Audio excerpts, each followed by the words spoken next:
لوگ اللہ سے ڈرنے والے ہیں. باغ کا واقعہ آیا نا پہلے کہ ان کا باغ ضائع ہو گیا تھا کیونکہ وہ اللہ سے ڈرتے نہیں تھے. تو اللہ فرماتے ہیں تم حقیقی باغات اگر چاہتے ہو تو جو اللہ سے ڈرنے والے لوگ ہیں ان کے لیے اپنے رب کے پاس نعمت کے باغات ہیں، عیش و عشرت کے باغات ہیں.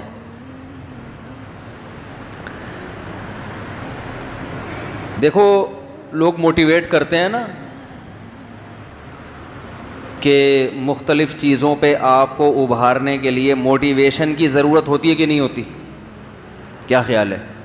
تو قرآن بھی کیا کرتا ہے؟ موٹیویٹ کرتا ہے کہ انسان کے بچے بن جاؤ. انسان کو بتاؤ موٹیویشن کی ضرورت کیوں ہے. جب اسے پتہ ہے یہ صحیح ہے یہ غلط ہے تو پھر یہ موٹیویشن کی ضرورت کیوں ہے؟ ہندوؤں میں بھی آپ کو موٹیویشنل اسپیکر ملیں گے، انگریزوں میں بھی ملیں گے، مسلمانوں میں بھی ملیں گے، لبرلز میں بھی ملیں گے، مذہبی لوگوں میں بھی ملیں گے. ہر آدمی اپنے اپنے طریقے سے لوگوں کو ابھار رہا ہے کہ یہ کرو. اس لیے ضرورت پڑتی ہے کہ علم کافی نہیں ہے، صحیح اور غلط کا علم کافی نہیں ہے. شیطان کو پتہ تھا کہ میں غلط کر رہا ہوں. بھائی پتہ تھا کہ نہیں پتہ تھا کہ اللہ کے حکم کے سامنے اکڑ جانا یہ کوئی اچھا کام ہے؟ جو لوگ کلمہ پڑھ کے اسلام قبول کرتے ہیں، اسلام کو مانتے ہیں کہ صحیح مذہب ہے، تو انہیں پتہ ہے کہ اسلام میں 5 نمازیں فرض ہیں. نماز کے بغیر اسلام قبول نہیں ہے تو پڑھتے ہیں. کتنے لوگ پڑھ رہے ہیں بھائی؟ تو کچھ لوگ تو غلط کو صحیح کر کے کرتے ہیں لیکن کچھ غلط کو غلط کر کے بھی تو کر رہے ہیں نا. تو ایسے لوگوں کو ضرورت ہوتی ہے کہ ان کو صحیح کام پہ ابھارنے کے لیے موٹیویٹ کیا جائے. اور ضرورت اس لیے ہوتی ہے کہ صحیح کام کرنے میں آپ کو اپنی خواہشات کے اگینسٹ چلنا پڑتا ہے. اگر خواہشات کے مطابق چلنا پڑے نا پھر ہر آدمی صحیح کر رہا ہو. جیسے ہم سارا دن سارے کام غلط تھوڑی کرتے ہیں، بہت سے کام ہم صحیح بھی کر رہے ہوتے ہیں اور اس میں ہمیں موٹیویشن کی ضرورت نہیں. دوپہر کا کھانا کھایا نا سب نے، غلط کیا صحیح کیا؟ بالکل صحیح کیا. تو کوئی بیان سنا تھا؟ ارے کوئی بیان سنا تھا کہ دوپہر کا کھانا کھانا چاہیے، بہت ضروری ہے، کھانا نہیں کھاؤ گے تو مر جاؤ گے، نہیں کھانا. وہ تو مائیں بچوں کو بتا رہی ہوتی ہیں بیٹا یہ کھا لو، وہ اس لیے وہ الگ کہانی ہے. وہ ماؤں نے بچوں کو یہ سکھا دیا ہوتا ہے کہ تم کھاؤ گے تو فائدہ مجھے ہوگا. وہ بچہ یہ سمجھ رہا ہوتا ہے کہ میرے کھانے سے فائدہ کیا ہو رہا ہے، چھوڑ دیں گے تو خود ہی کھائے گا، وہ چھین کے کھائے گا. تو دوپہر لنچ سب نے کیا ہے، بالکل صحیح کیا. لنچ کرنا چاہیے، کھانا کھانا چاہیے. آم کھاتے ہیں کہ نہیں کھاتے بتاؤ؟ تو کیا کہیں گوگل پہ مضمون پڑھا تھا کہ آم کھانا چاہیے؟ جنہوں نے پڑھا ہے وہ بھی کھاتے ہیں، جنہوں نے نہیں مضمون پڑھے وہ بھی کھاتے ہیں. بلکہ جس کو نہیں بھی کھانا چاہیے وہ بھی کیا کر رہا ہے؟ کھا رہا ہے. اب بتاؤ آم کھانا غلط بات ہے اچھی بات ہے؟ اچھا کام ہے، مزیدار بھی ہے. اور اس میں کہا جاتا ہے کہ گولڈ ہوتا ہے، وٹامن اے ہوتا ہے. ایسا وٹامن اے ہے جو جلدی جزو بدن بن جاتا ہے.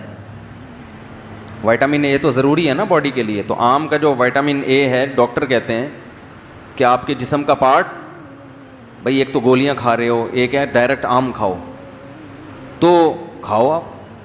لیکن اس کے لیے کوئی موٹیویشن کی ضرورت ہے؟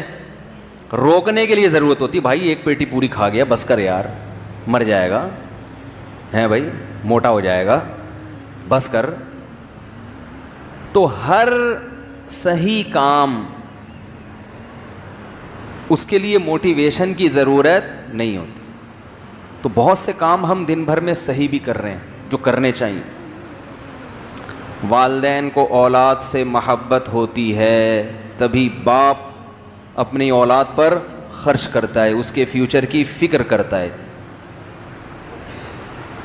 اچھا کام ہے برا کام ہے؟ اچھا کام ہے. اس کے لیے اکثر موٹیویشن کی ضرورت نہیں ہوتی, خاندانی کام ہے.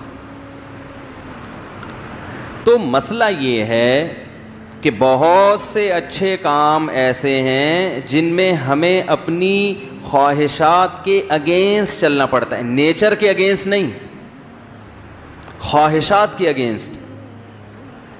نیچر کے اگینسٹ چلنا پڑتا نا, پھر تو بڑی مصیبت بن جاتی ہے. برائی میں آپ کو نیچر کے اگینسٹ چلنا پڑتا ہے. دیکھو اگر اسلام یہ کہتا کہ اولاد سے محبت مت کرو تو یہ صرف خواہشات کے اگینسٹ نہیں بلکہ نیچر کی مخالفت ہوتی ہے. اور اسلام نیچر ہی کا دوسرا نام ہے, وہ کبھی فطرت کے خلاف آپ کو نہیں چلائے گا. اسلام مرد کو حکم دیتا عورت کی مشابہت اختیار کرو. میں نے پچھلے درس میں حدیث پڑھی تھی لعن اللہ المشبہین, وہ حدیث کی ورڈنگ غلط ہو گئی تھی, تو الفاظ یہ لعن اللہ المشبہین من الرجال بالنساء والمشبہات من النساء بالرجال, یہ حدیث ہے. وہ میں نے الفاظ میں جلدی میں دائیں بائیں ہو گئے تھے کہ اللہ ان عورتوں پہ لعنت کرتا ہے جو مردوں کی مشابہت, اور ان مردوں پہ لعنت جو عورتوں کی. اب اگر اسلام میں حکم ہوتا کہ جو عورت مردوں جیسی بنے گی جنت میں جائے گی, اور جو مرد عورتوں جیسے اسٹائل اختیار کریں گے وہ کہاں جائیں گے؟ جنت. تو یہ نیچر کے کیا ہوتا؟ خلاف. سمجھتے ہو کہ نہیں سمجھتے؟ تو اس سے پتہ چلتا ہے کہ جو مرد عورت کی مشابہت اختیار کر رہا ہے وہ اپنی فطرت سے لڑ رہا ہے, وہ غلط کر رہا ہے. اب اس کو اس میں مزہ آ رہا ہے تو وہ ایسا ہی ہے جیسے شہد چھوڑ کے ہیروئن میں مزہ آئے کسی کو. گندگی میں بھی تو مزہ آتا ہے نا.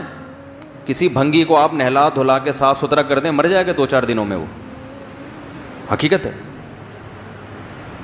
وہ کہے گا یار یہ کیا مذاق ہے, تو وہ نہیں رہ سکتا. تو میں یہ عرض کر رہا ہوں کہ انسان کو ضرورت ہوتی ہے موٹیویشن کی. تو مختلف لوگ مختلف طریقوں سے موٹیویٹ کرتے ہیں, اور کسی کے پاس موٹیویشن کا ایسا خاندانی طریقہ نہیں ہے جیسا اسلام کے پاس ہے. جتنے طریقے موٹیویشن کے ہیں نا, اس آیت میں بھی تو اللہ نے موٹیویٹ کیا نا کہ پرہیزگار لوگوں کے لیے جنت ہے. کیا ہے؟ جنت.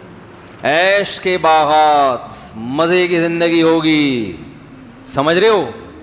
ایسی زندگی ملے گی مالا عین الرأت, جو نہ کسی آنکھ نے دیکھی, ولا اذن سمعت, کسی کان نے اس لذت کو کبھی نہیں سنا, ولا خطر علی قلب بشر, کسی انسان کے تصورات وہاں تک نہیں پہنچے.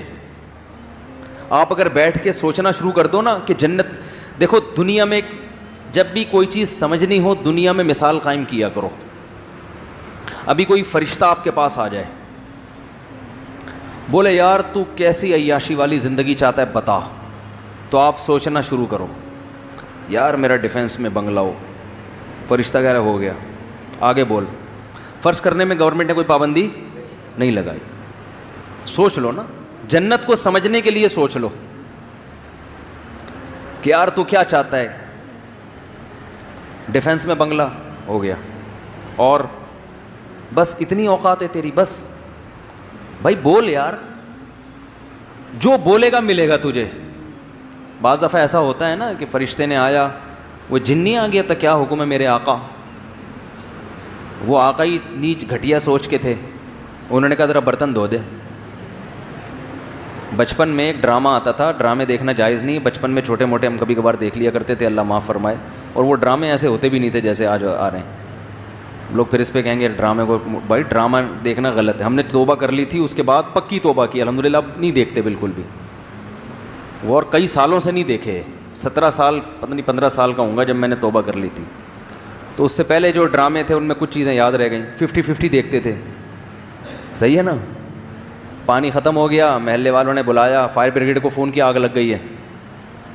وہ فائر بریگیڈ والے پہنچے, محلے والے دھوتی بنیان میں بالٹیاں رکھ کے, بھائی پانی ڈال یار اس میں, 1 مہینے سے پانی نہیں آ رہا, اور کوئی طریقہ نہیں تھا پانی منگوانے کا. ٹھیک ہے نا, اور کوئی طریقہ پانی منگوانے کا تھا نہیں. انہوں نے کہا بھائی آگ کدھر لگی ہے, آگ نہیں لگی ہوئی, پانی نہیں آ رہا 1 مہینے سے یار, بالٹیاں بھرو. تو بہترین طریقہ ہے پانی منگوانے کا. تو خیر, ڈیفینس کے ایریے میں گاڑی جا رہی ہے, پولیس والے چیکنگ کر رہے ہیں, ٹیکسی کے اوپر توپ رکھی ہوئی ہے, پورا چیک کیا, بھائی کوئی اسلحہ نہیں ہے, جا سکتے. توپ کو بھی چیک کر رہے ہوں گے میرا خیال ہے, اس کے اندر کوئی اسلحہ تو نہیں ہے. تو نادرا میں ایک خاتون آئیں کہ میرے میاں کو آپ نے مجھے بیوہ لکھوا دیا. میں تو اپنے میاں کو لے کر آئی کہ آپ نے کیا لکھوا دیا, بیوہ. میں تو یہ میرے میاں زندہ ہیں. اس نے کہا ٹھا گولی ماری, بولا ہو گئی نا بیوہ, ڈاکومنٹ صحیح ہو گئے, ختم ہو گیا. آسان طریقے, بھائی ڈاکومنٹ صحیح کرنے تھے نا, تو اس میں ٹائم لگتا. تو یہ آتے تھے پہلے, ایسی سادہ سادہ مذاق ہوتے تھے. تو خیر, کیا بات کر رہا تھا میں, ہاں وہ اس میں آتا تھا کوئی بوتل کا جن, پتہ نہیں اعلیٰ دین کا چراغ نام تھا یا کیا تھا. تو جن آیا, اس نے چراغ, کسی نیچ آدمی کے ہاتھ میں وہ بوتل لگ گئی, انڈے والا برگر. اچھا یہ ایک بات ذہن میں رکھیں, ایک صاحب کا فون آیا, کہنے لگے مفتی صاحب آپ نے یہ مثال دی ہے کہ جو غریب سوچ کے لوگ ہوتے ہیں انڈے والا برگر کھاتے ہیں, تو ہم تو انڈے والا کھاتے ہیں, ہم تو غریب لوگ ہیں, آپ نے ہمارا مذاق اڑایا ہے. اس بیان میں نے یہ وضاحت کی ہے کہ غربت عیب نہیں ہے, میں ان کا مذاق اڑا رہا ہوں کہ کروڑوں کے مالک ہیں مگر اپنے اوپر خرچ نہیں کرتے. اور اس میں نے وضاحت کی ہے کہ ہمارے نبی صلی اللہ علیہ وسلم مسکین تھے, گھر میں 40 دن چولہا نہیں جلتا تھا. تو غریب ہونا عیب نہیں ہے, نہ میں غریبوں کے مذاق اڑانے کا سوچ سکتا ہوں. میرا دماغ تھوڑی خراب ہے کہ اللہ کے عذاب کو دعوت دوں میں. تو بات کو سمجھا کرو بندہ کیا رہا ہے. غربت اس وقت عیب ہے کہ جب آپ اپنی حماقتوں سے غریب بنے ہو. ایک غربت اللہ کی طرف سے ہوتی ہے, اور ایک اپنی کرتا ہی کچھ نہیں ہے, پڑا رہتا ہے پوسنیوں کی طرح, کوئی کام ہی نہیں کرتا, پھر ہر جگہ سے جوتے پڑیں گے. تو وہ غربت. ایک ہوتی ہے رزق اللہ کے ہاتھ میں, آپ نے پوری محنت کر لی, اللہ رزق کے دروازے نہیں کھول رہا, تو یہ اللہ کی طرف سے, یہ تو زیادہ اچھی ہے, یہ تو اس میں تو آپ جلدی جنت میں چلے جاؤ گے. سمجھتے ہو؟ تو انڈے والے برگر کا ان کا مذاق اڑا رہا ہوں جن کے پاس زنگر برگر کھانے کے پیسے ہیں, مگر پیسہ بچانے کے لیے کیا کھاتے ہیں, انڈے والا برگر. اور اس میں بھی شرط یہ کہ بشرطے کہ ان کو انڈے والا زنگر پسند ہی نہ ہو, پھر انڈے والا کھا رہے ہیں. کیونکہ ہم بھی کبھی کبھار انڈے والا برگر کھا لیتے ہیں, وہ اس لیے نہیں کہ پیسے بچانے کے لیے, شوق ہے. اور اگر پیسے بچانے کے لیے بھی کر رہے ہیں تو آپ کو کیا تکلیف ہے. ٹھیک ہے, اصول دیکھنا چاہیے نا, کہ اصول صحیح ہونا چاہیے. خیر, تو بات یہ چل رہی تھی کہ نیچ سوچ کا تھا, وہ جن آیا, اس میں یہ دکھایا کہ کیا حکم ہے میرے آقا. اب آقا کی جو تھنکنگ تھی وہ کیا تھی, انڈے والے برگر کی. آقا نے فرمایا یار یہ برتن دھو دے.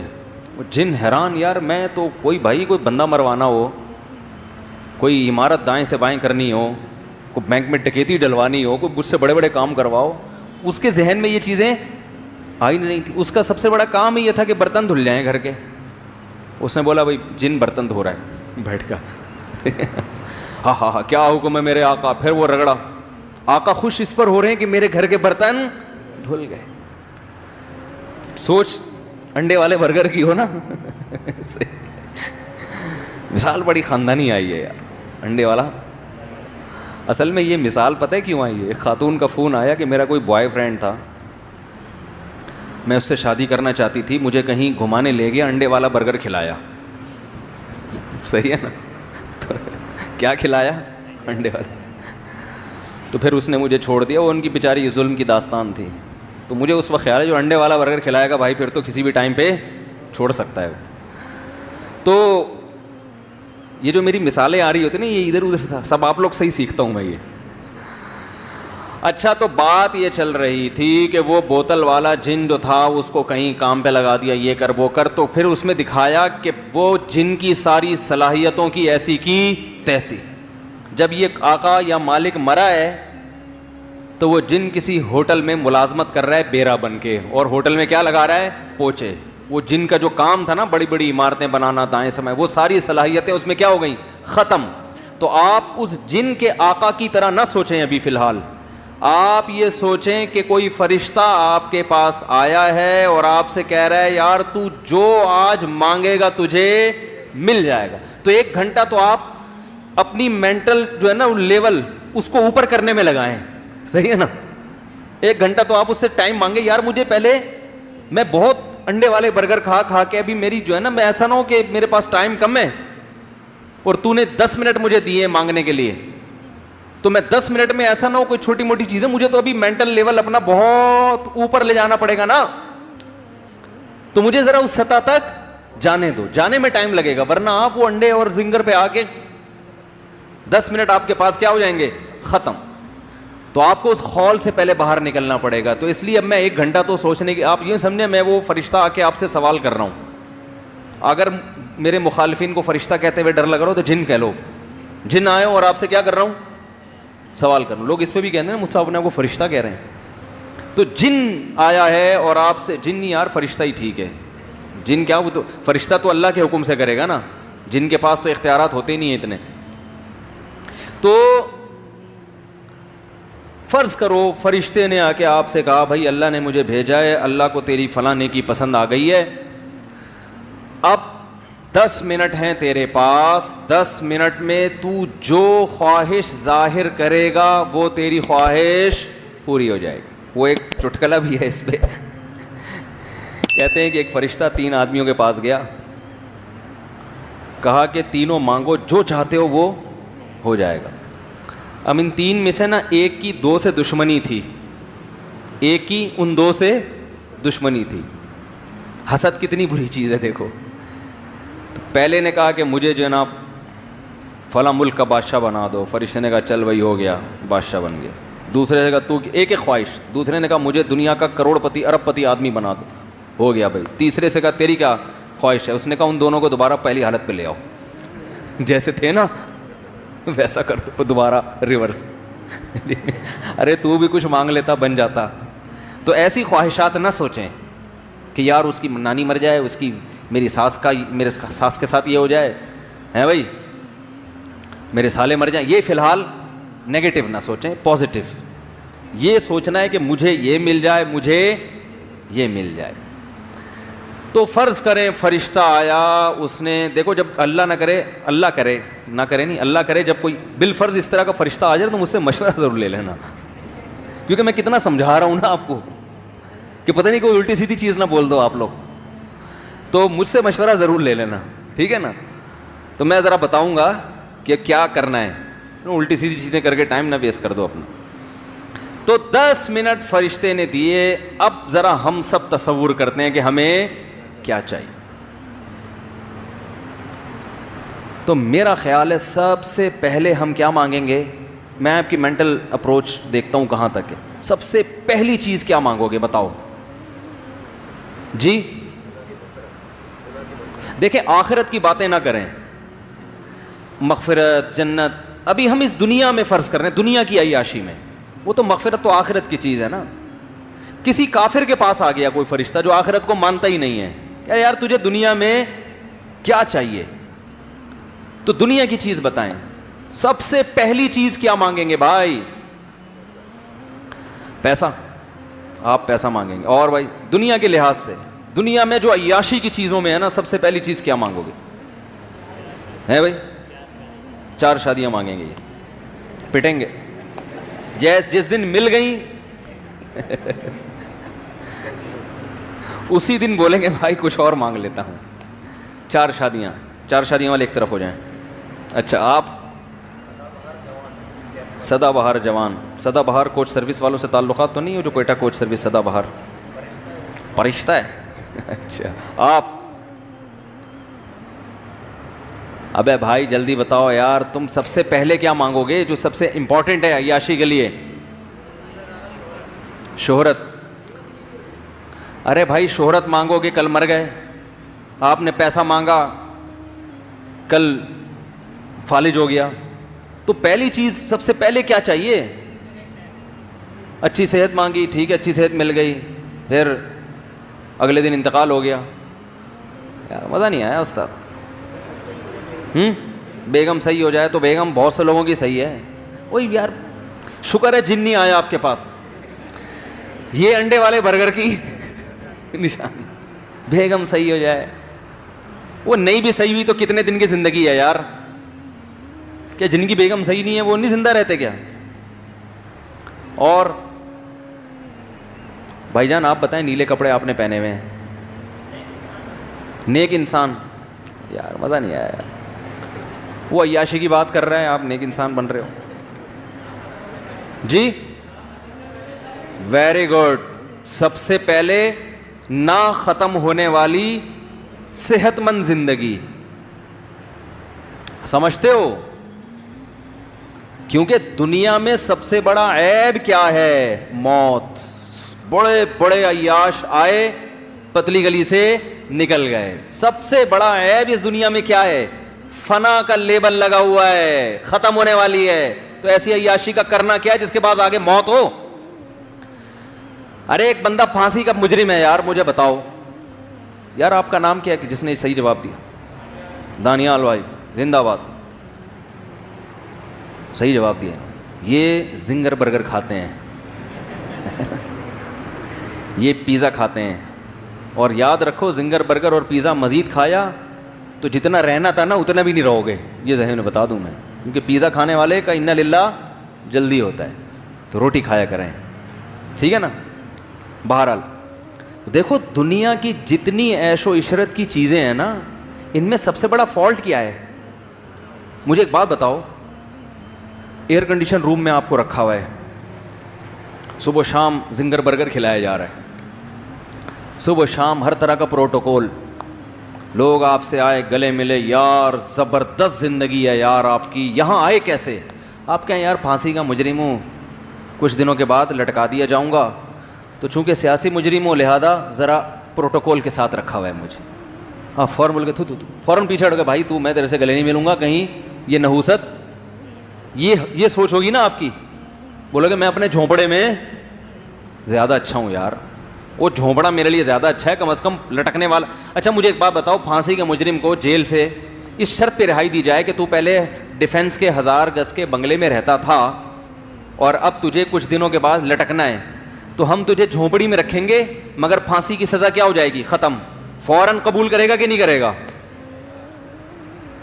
کہے گا یار گزارا کر لوں گا جھونپڑی میں بھائی, گرمی میں گزارا کر لوں گا, مچھروں میں گزارا کر لوں گا, یہ جو ہر وقت موت کا پھندا لٹکا ہوا ہے نا, اس نے میری نیندیں حرام کر دی ہیں. تو بھائی دنیا میں کچھ بھی بن جاؤ, فرعون سے زیادہ طاقتور نہیں ہو سکتے, قارون سے زیادہ مالدار نہیں ہو سکتے. 2 مثالیں اللہ نے ایسی خاندانی بیان کر دی کہ اس کے بعد اب نہ مال میں وہ جان رہی اور نہ حکومت. دیکھو دنیا 2 چیزوں کا نام ہے نا, میں نے بتایا تھا نا کہ دنیا کی محبت دل سے نکل جائے. جب ہم یہ لفظ کہتے ہیں اس کا مطلب کیا ہوتا ہے؟ دولت کی محبت اور جاہ, بڑا بننے کا شوق, یہ 2 چیزیں نکل جائیں. اگر ہو تو اللہ کے لیے ہو, وہ ایک الگ چیز ہے. حکومت چاہیے اللہ کے لیے چاہیے, عہدہ چاہیے اللہ کے لیے, کیونکہ طاقتور مومن کمزور سے اللہ کو زیادہ محبوب ہے. لیکن دنیا برائے دنیا اگر ہے تو بھائی فرعون سے زیادہ عزت نہیں مل سکتی. اس کا جو جاہ و جلال تھا, کتنی عزت, ہزاروں بچوں کو قتل کر دیا, کوئی اس کے خلاف آواز اٹھانے والا نہیں. اتنی پاور. وفرعون ذی الاوتاد, قرآن کہتا ہے جس کی سلطنت کے کھونٹے زمین میں گڑ گئے تھے. کھونٹا جب گڑتا ہے تو کھونٹا نکالنا آسان نہیں ہوتا. تبھی جو قربانی کی گائے آج کل لوگ باندھ رہے ہیں نا, کس سے باندھ رہے ہیں؟ کھونٹے سے. اور چور بڑا ہوشیار ہے, وہ کھونٹا چھوڑ دیتا ہے, گائے اٹھا کے لے جاتا ہے. وہ ایسا ہی ہوتا ہے نا, اس کو پتا ہے کھونٹا نکالنا آسان نہیں ہے. تو فرعون کی سلطنت کے کھونٹے زمین میں گڑ گئے تھے, ایسا پاورفل.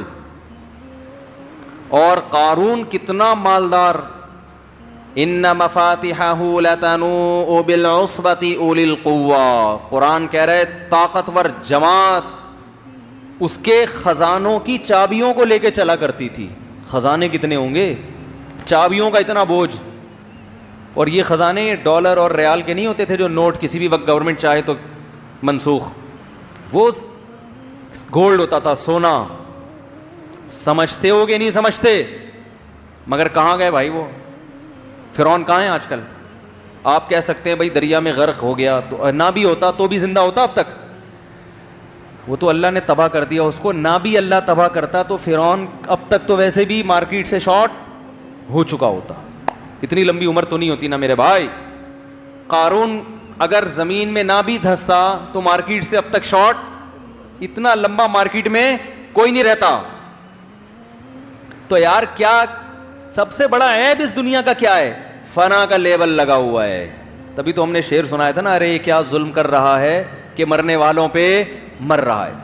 تو سب سے پہلی چاہت جب آپ عیش و عشرت کی زندگی چاہتے ہو تو سب سے بڑی خواہش کیا ہوگی؟ صحت مند. صرف زندگی نہیں، کیونکہ بعض دفعہ زندگی ایسی ہوتی ہے کہ انسان چاہتا ہے میں مر جاؤں تو اچھا ہے. کوئی خطرناک بیماری ہو گئی، آدمی کہہ رہا ہے یار جان چھوٹے. صحت والی زندگی تاکہ تھوڑی لذت بھی ہو، دائمی تو ہو نا. کیا خیال ہے بھائی؟ مسور کی دال بھی کھائیں گے مگر ہمیشہ کھائیں گے. اور دال چاول کھایا کرو شوق سے. دال چاول جو ہے نا، ابلے ہوئے چاول، مسور کی دال. ہٹو بچوں، نام آ گیا تو میں نے کہا میں اتنے شوق سے کھاتا ہوں نا مسور کی دال اور چاول کہ یہ توہین ہوگی کہ اس کا تذکرہ آئے اور میں اس کا عزت اور احترام کے ساتھ تذکرہ نہ کروں. پتہ نہیں لوگ اتنی لذیذ چیز کو کھاتے کیوں نہیں ہیں شوق سے، بڑی مزے کی ہوتی ہے. اور ہم اس میں دال کے نا پورے پورے ڈونگے اڈیلتے ہیں. یہ جو ہے نا ایک چمچ یوں چھڑکا دیا ہے، نہیں تیرتا واؤ چاول اس میں. مزہ آتا ہے کہ نہیں آتا؟ مجھے یہ بات تو خیر. تو اللہ تعالی، ہاں اب فرشتہ آیا آپ کے پاس، وہ کہہ رہے ہیں مانگو کیا مانگتے ہو. تو شکر ہے آپ نے مجھ سے رابطہ کر لیا. تو میں نے آپ کو پہلے نمبر پہ کیا بتایا کہ بھائی ایسی صحت مند زندگی جس میں موت نہ ہو.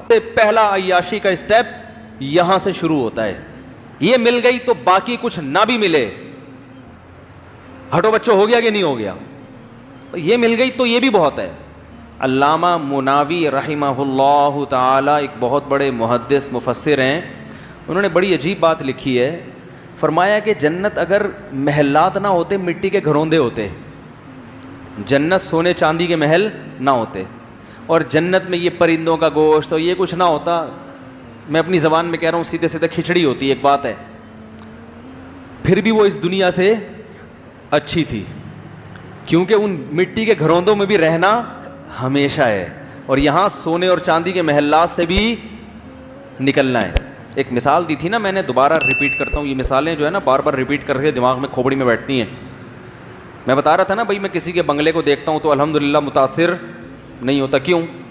اس لیے بنگلے والے کو میں پہلے نوٹ کر رہا ہوتا ہوں ٹھیک ہے نا، کہ مکان تو بڑا خوبصورت ہے لیکن رہنے والے کی عمر زیادہ لگ نہیں رہی ہے. ان کا 10-12 سال میں انا للہ ہو جائے گا. تو اتنا خوبصورت بنگلہ وہ مجھے بتا رہے ہوتے ہیں. یہ دیواریں دیکھ رہے ہیں آپ؟ تو بھائی بڑی مضبوط دیواریں، دل چاہتا ہے میں ان کی ہڈی پکڑ کے موڑوں. بولو یہ ہڈیاں دیکھ رہے ہو آپ؟ ان میں جان نہیں ہے، ان میں وہ سریا نہیں ڈلا تو اس مکان کی بنیادوں میں آپ نے سریا ڈالا ہے. کیا خیال ہے بھائی جان؟ اچھا میرا بچہ بھی بھائی جان کرنے لگا. وہ بھائی اس طرح بولتا ہے چھوٹا بچہ. تو سب سے پہلی چیز آپ اس فرشتے سے عیاشی کے لیے کیا مانگ؟ ابھی میں نے آپ کو انڈے والے برگر سے نکال دیا ہے. تھوڑا سا ہم کس کی طرف آ رہے ہیں؟ زنگر کی طرف. ابھی تھوڑا تھوڑا چل پڑے ہیں. سوچ کو اوپر، میں نے تبھی کہا تھا نا 1 گھنٹہ اس سے مانگنا سوچنے کے لیے خالی. تو پہلی چیز آپ نے کیا خاندانی مانگو گے؟ اب فرض کر لو آپ کو وہ مل گئی. ابھی کوئی آپ کو آگے بتا دے کہ یار تمہیں ایسی زندگی اللہ نے دے دی ہے کہ، یا کوئی ایسی ویکسین ایجاد ہو گئی ہے، ڈاکٹروں نے ایجاد کر لی ہے کہ وہ ایسی ویکسین ہے کہ انسان کبھی بیمار نہیں ہوگا، اور موت کو اس ویکسین نے کیا کر دیا ہے؟ ہمیشہ کے لیے ختم. کروڑوں اربوں روپے میں بھی مل رہی ہوگی تو لوگ، عمران خان کو مل جائے، وزیر اعظم کو، اور قیمت یہ مانگی جائے کہ وزارت چھوڑ دو، وزارت چھوڑ دو تو یہ ویکسین آپ کو دے دی جائے گی. مسلم لیگیوں کو کہا جائے کہ اپوزیشن سے بھی ہٹ جاؤ ٹھیک ہے نا. ہر آدمی ویکسین خریدے گا، بولے گا بھائی وزارت گئی تیل لینے.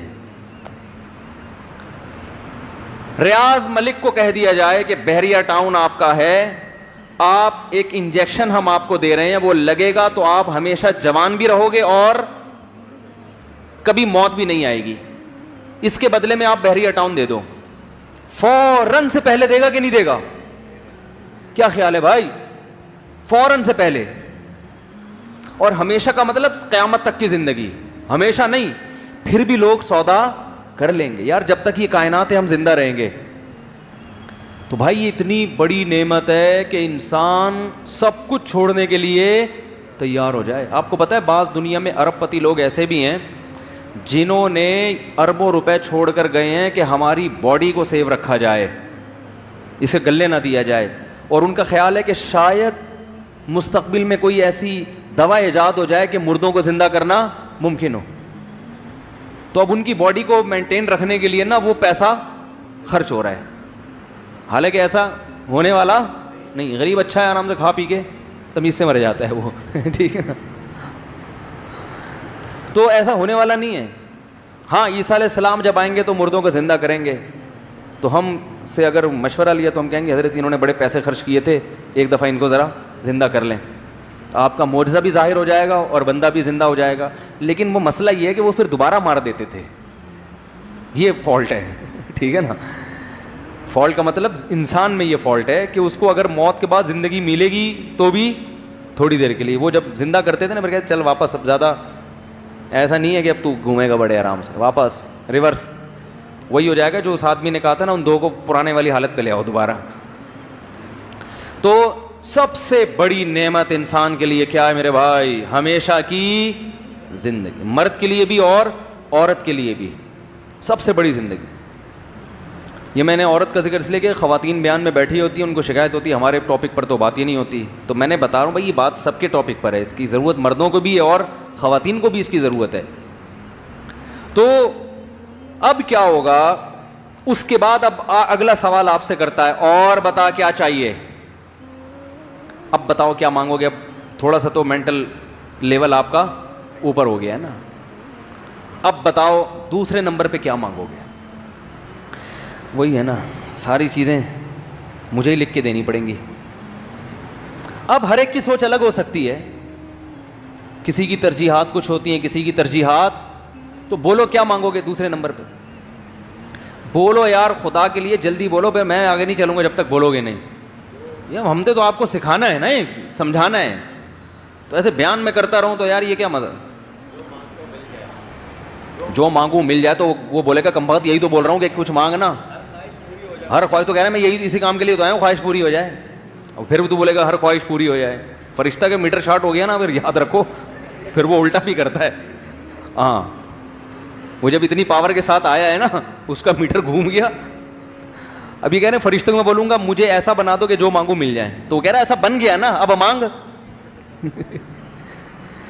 دوسرے نمبر پہ کیا مانگو؟ کیا بول رہا ہے بھائی؟ ارے بھائی حضور صلی اللہ علیہ وسلم کی زیارت تو اس سے بڑی کوئی نہیں, کہ یہ تو کہ دنیاوی, یہ تو اخروی نعمت ہے نا.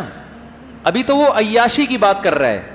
یہ تو ان لوگوں کو سمجھ میں آئے گی جن کو نبی صلی اللہ علیہ وسلم پر ایمان ہے, تو یقیناً بہت بڑی نعمت ہے یہ, اس میں کوئی شبہ نہیں ہے. لیکن میں جنرلی عام آدمی کی سطح کی بات کر رہا ہوں.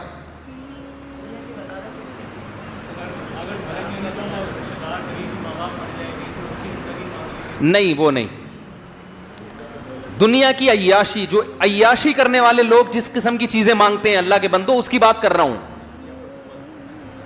پوری دنیا پہ حکومت مانگو گے, چلو یہ بھی ایک سوچ ہو سکتی ہے. اور نہ ختم ہونے والا پیسہ, نہ ختم ہونے والا پیسہ, چلو یہ بھی صحیح ہے. اسپیسیفک چیزیں مانگو نا, متعین چیزیں مانگو. اور دیکھو میری نظر میں دو چیزیں ہیں جو اس کے بعد آپ کے لیے سب سے, ہر آدمی میں اس میں ترجیحات مختلف ہو سکتی. اس کے بعد انسان اچھی شریکہ حیات مانگتا ہے جس کے ساتھ زندگی گزارنی ہے. آپ اگر بولو گے پیسہ مانگوں گا تو وہ بھی مل جائے گی مجھے, نا نا نا نا. یہ حدیث سے بھی ثابت ہے کہ دنیا کی نعمتوں میں سب سے بڑی نعمت نیک عورت ہے. اگر دنیا کی نعمتوں میں سب سے بڑی نعمت دولت ہوتی تو آپ اس کو ذکر کرتے نا. آپ نے کہا میں سب سے زیادہ دولت مانگوں گا. میں نے بڑے بڑے دولت مند دیکھے ہیں جن کی بیگمیں ان کو جوتے طبیعت سے لگا رہی ہیں. سمجھ رہے ہو؟ نہیں آ رہی سمجھ میں؟ تو آپ یہ سمجھو گے نا دولت مل جائے گی تو پھر یہ نعمت تو خود بخود آٹومیٹیکلی مل جائے گی. اس خوش فہمی میں مبتلا ہونے کی چندہ ضرورت نہیں ہے. سمجھ رہے ہو؟ تو دوسرے نمبر پہ جو سب سے بڑی, کیونکہ انسان اکیلا زندگی نہیں گزار سکتا. آپ جوان بھی ہو, ہمیشہ بھی زندہ رہو گے, لیکن آپ ہوگے الون, ٹھیک ہے, اکیلے. زندگی کا مزہ کرکرا. انسان کو اچھی لائف گزارنے کے لیے سب سے اہم ترین چیز جو اس کے لیے چاہیے وہ کیا ہے؟ اچھی شریکہ حیات. عورت کے لیے مرد اور مرد کے لیے عورت. تو میں ہوں گا تو دوسرے نمبر پہ مانگوں گا بھائی یہ چاہیے, ہول سیل کے حساب سے چاہیے ہمیں. ٹھیک ہے. اب آپ کو اس پہ تکلیف ہو رہی ہے تو آپ کا اپنا ہیڈیک ہے بھائی. کیا چاہیے بھائی؟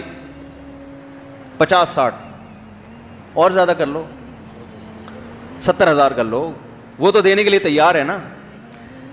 تیسرے نمبر پہ کیا مانگو گے؟ بولتے کیوں نہیں یار؟ میں بیان چھوڑ کے چلا جاؤں گا. جب تو ابھی فرشتہ بیٹھا ہوا آپ کو چیزیں دے رہا ہے, اس میں اتنی سستی کر رہے ہو, تو آگے جب محنت سے جنت کمانے, فری پھوکٹ کی جنت قبول نہیں ہے بھائی. فری پھوکٹ میں فرشتہ آگے کہہ رہا ہے یہ تو وہ بولتے ہوئے آپ کو تکلیف ہو رہی ہے. تو جب وہ کہے گا یہ عمل کرو گے تو پھر ملے گی, تو عمل کہاں سے کرو گے؟ ارے فرشتے نے آ کے آپ کو بولا کہ یہ چاہیے, تو وہ چاہیے میں آپ کتنا ٹائم لگا رہے ہو بولنے میں, تو عمل میں کتنا ٹائم لگاؤ گے؟ جلدی بتاؤ. تیسرے نمبر پہ دیکھو, تیسرے نمبر پہ انسان کو اچھے گھر کی ضرورت ہوتی ہے. روڈ پہ تھوڑی رہے گا ہیں. ابے ساری زندگی کیا شریکہ حیات کو لے کے روڈوں میں گھومے گا؟ کیا خیال ہے؟ کوئی جگہ تو ہو نا جہاں اصل گھر تو ہو. تو تیسرے نمبر پہ کیا مانگے گا وہ؟ گھر.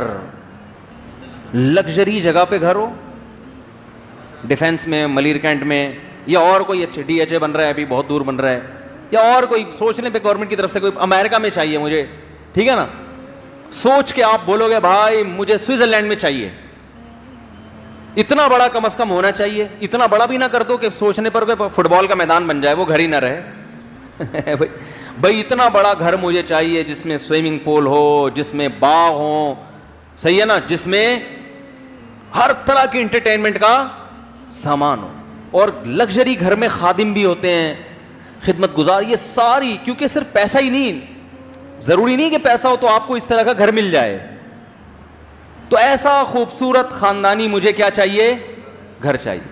پھر پیسہ بھی چاہیے. تو اس کے بعد آپ کی ساری چیزیں کیا ہو جائیں گی؟ شروع.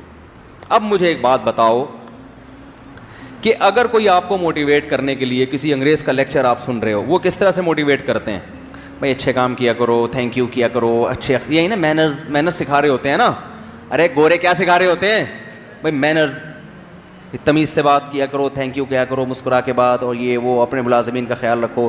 یہ سب مینرز پیدا کرنے کے لیے ان کے ہاں موٹیویشن اسپیکر ہوتے ہیں, ہندوؤں میں بھی ہوتے ہیں, ٹھیک ہے نا, کہ ویژن بنایا کرو, یہ کیا کرو, وہ کیا کرو. موٹیویٹ کیسے کرتے ہیں؟ ان کے پاس کیا ہے موٹیویشن کے لیے؟ بتاؤ.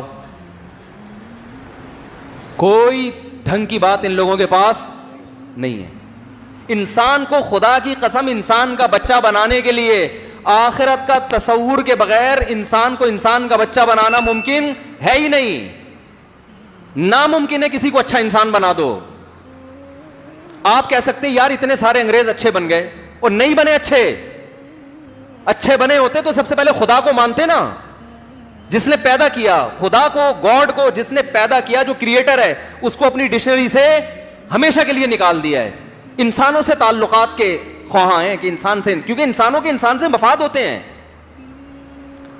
سب سے پہلے جو مینرز انگریزوں نے سکھانا شروع کیے پتہ ہے کہاں سے آئے ہیں؟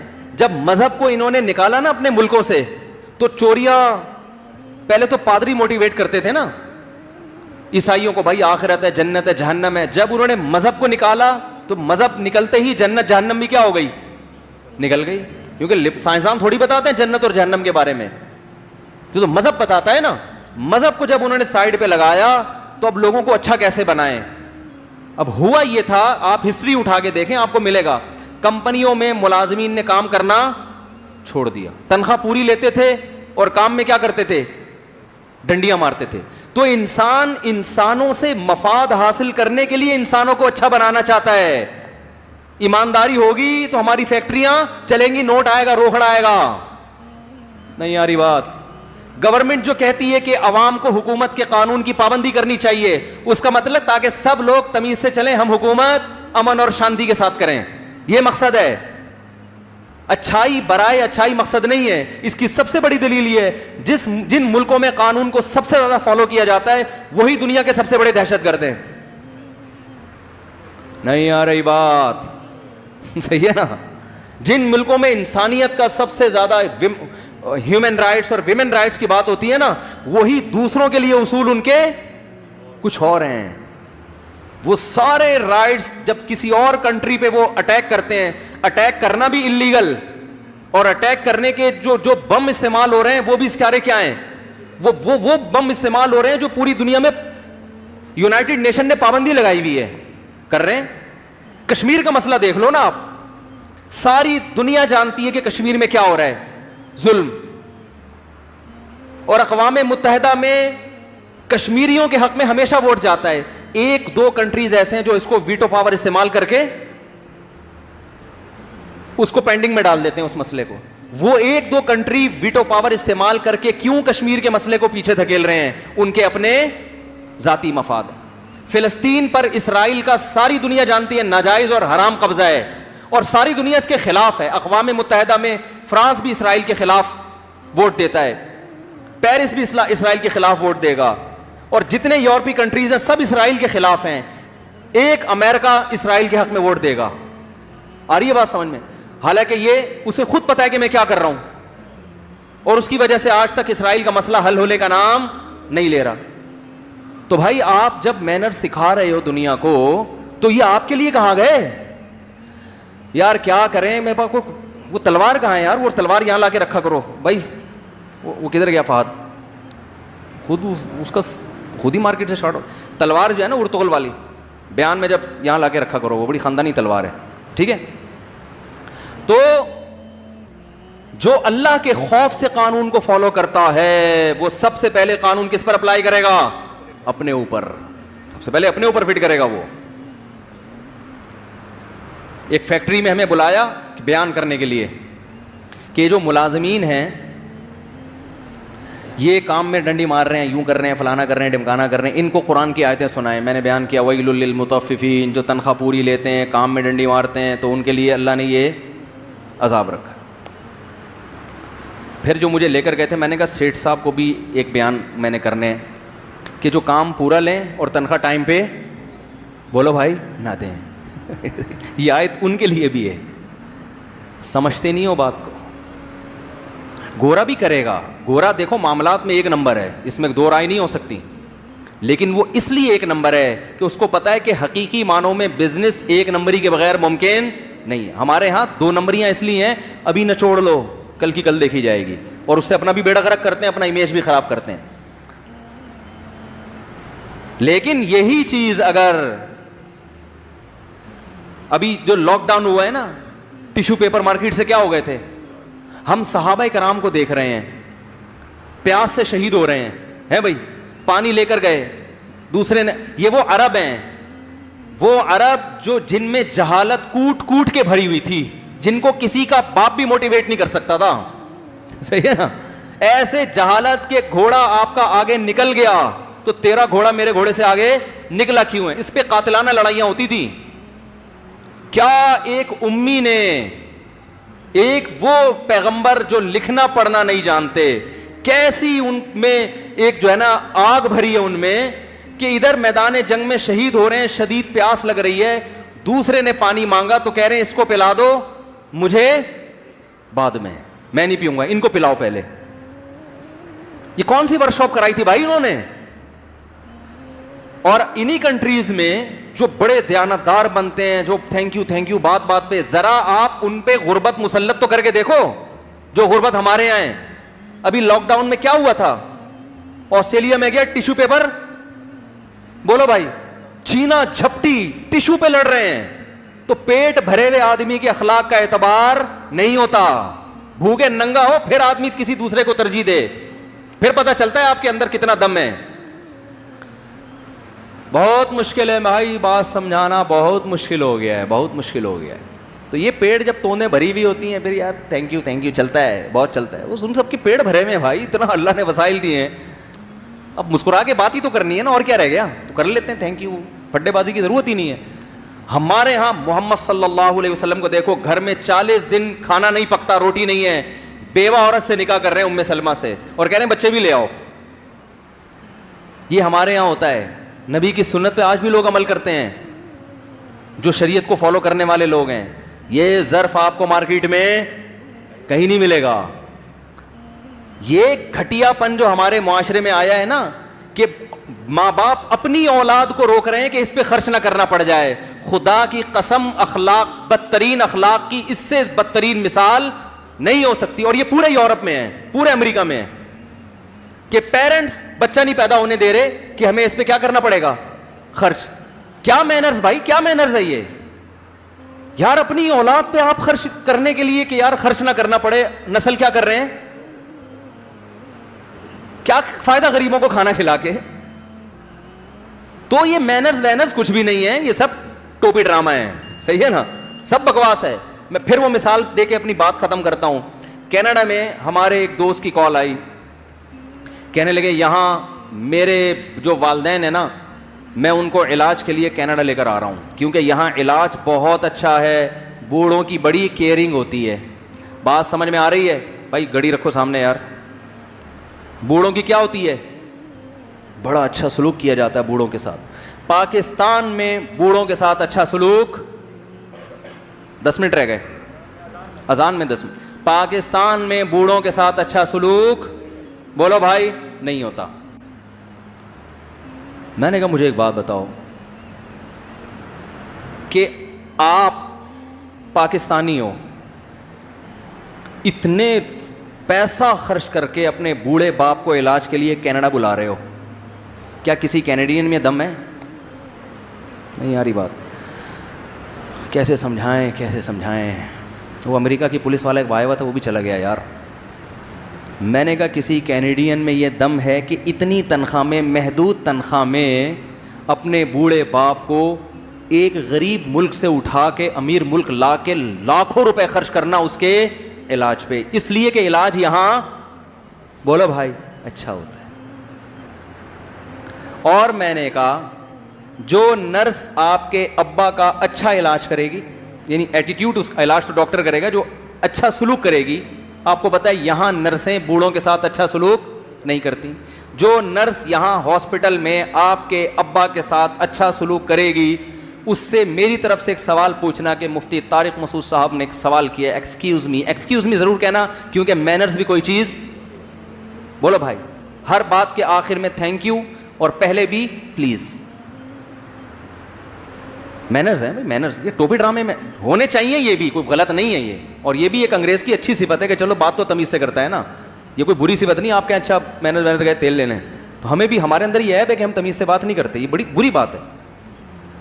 تو لیکن اتنے سارے مینرز لگا کے بھی نا بھائی ہم پھر بھی ان سے اچھے ہیں. ہمارا پاکستانی کینیڈین اپنے ابا کو علاج کے لیے کہاں لے کے جا رہا ہے, بھولا نہیں ہے وہ ابا کو.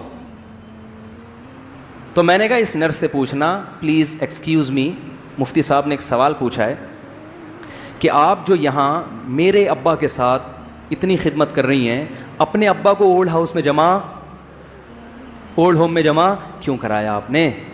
پہلے تو اپنے ابا کا حق ہے, دوسرے ابا بعد میں. تو آپ کو چاہیے جاب چھوڑو, گھر میں جا کے اپنے ابا کو گھر میں رکھو. وہ کہہ سکتی ہے کہ اولڈ ہوم میں وہ زیادہ سیو ہیں, زیادہ ان کا خیال رکھا جا رہا ہے. اور بھائی بوڑھے کو سب سے پہلے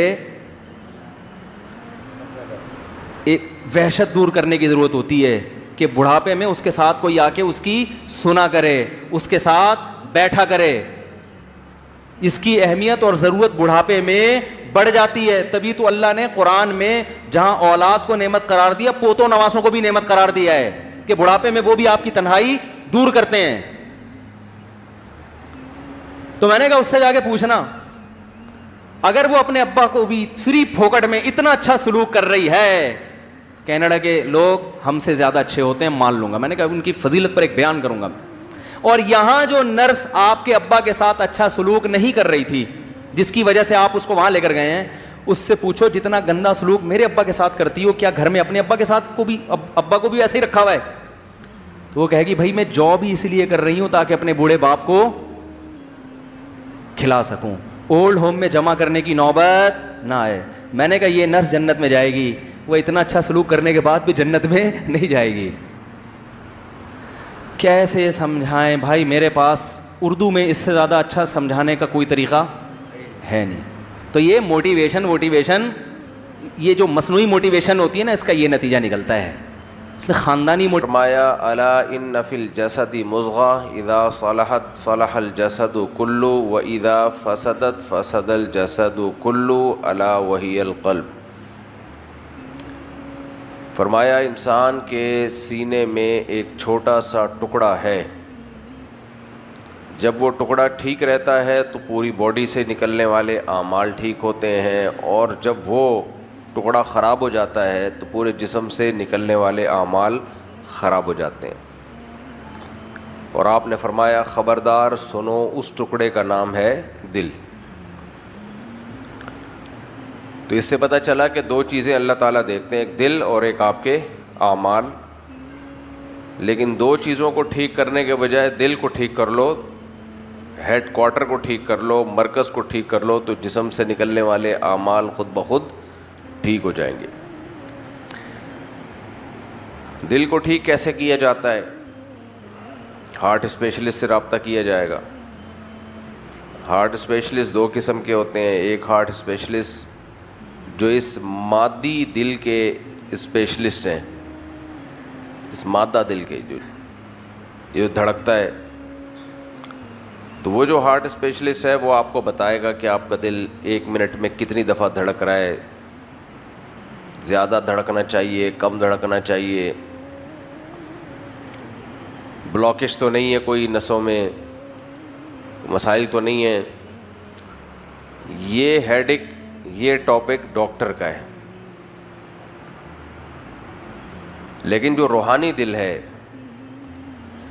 جس دل میں محبت بھی ہوتی ہے، جس دل میں نفرت بھی ہوتی ہے، جس دل میں وفا بھی ہوتی ہے، جس دل میں بے وفائی بھی ہوتی ہے، یہ والا دل جو ہے یہ ڈاکٹر کا شعبہ نہیں ہے، جس کو روحانی دل کہا جاتا ہے۔ لوگ کہتے ہیں نا ہمیں ہمارا دل آ گیا ہے، دل چاہ رہا ہے، دل میں خیالات آ رہے ہیں،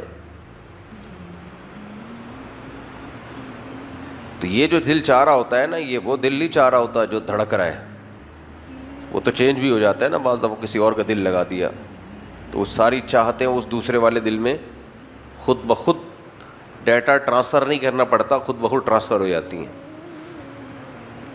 سائنس ترقی کر رہی ہے، پتہ نہیں کس کس کا دل لگا دیا جائے گا۔ تو یہ والا جو دل ہے جس میں محبت بھی ہوتی ہے، نفرت بھی ہوتی ہے، یہ دل کنٹرول میں کرنا ضروری ہے۔ اگر اس کو بے لگام چھوڑ دیا جائے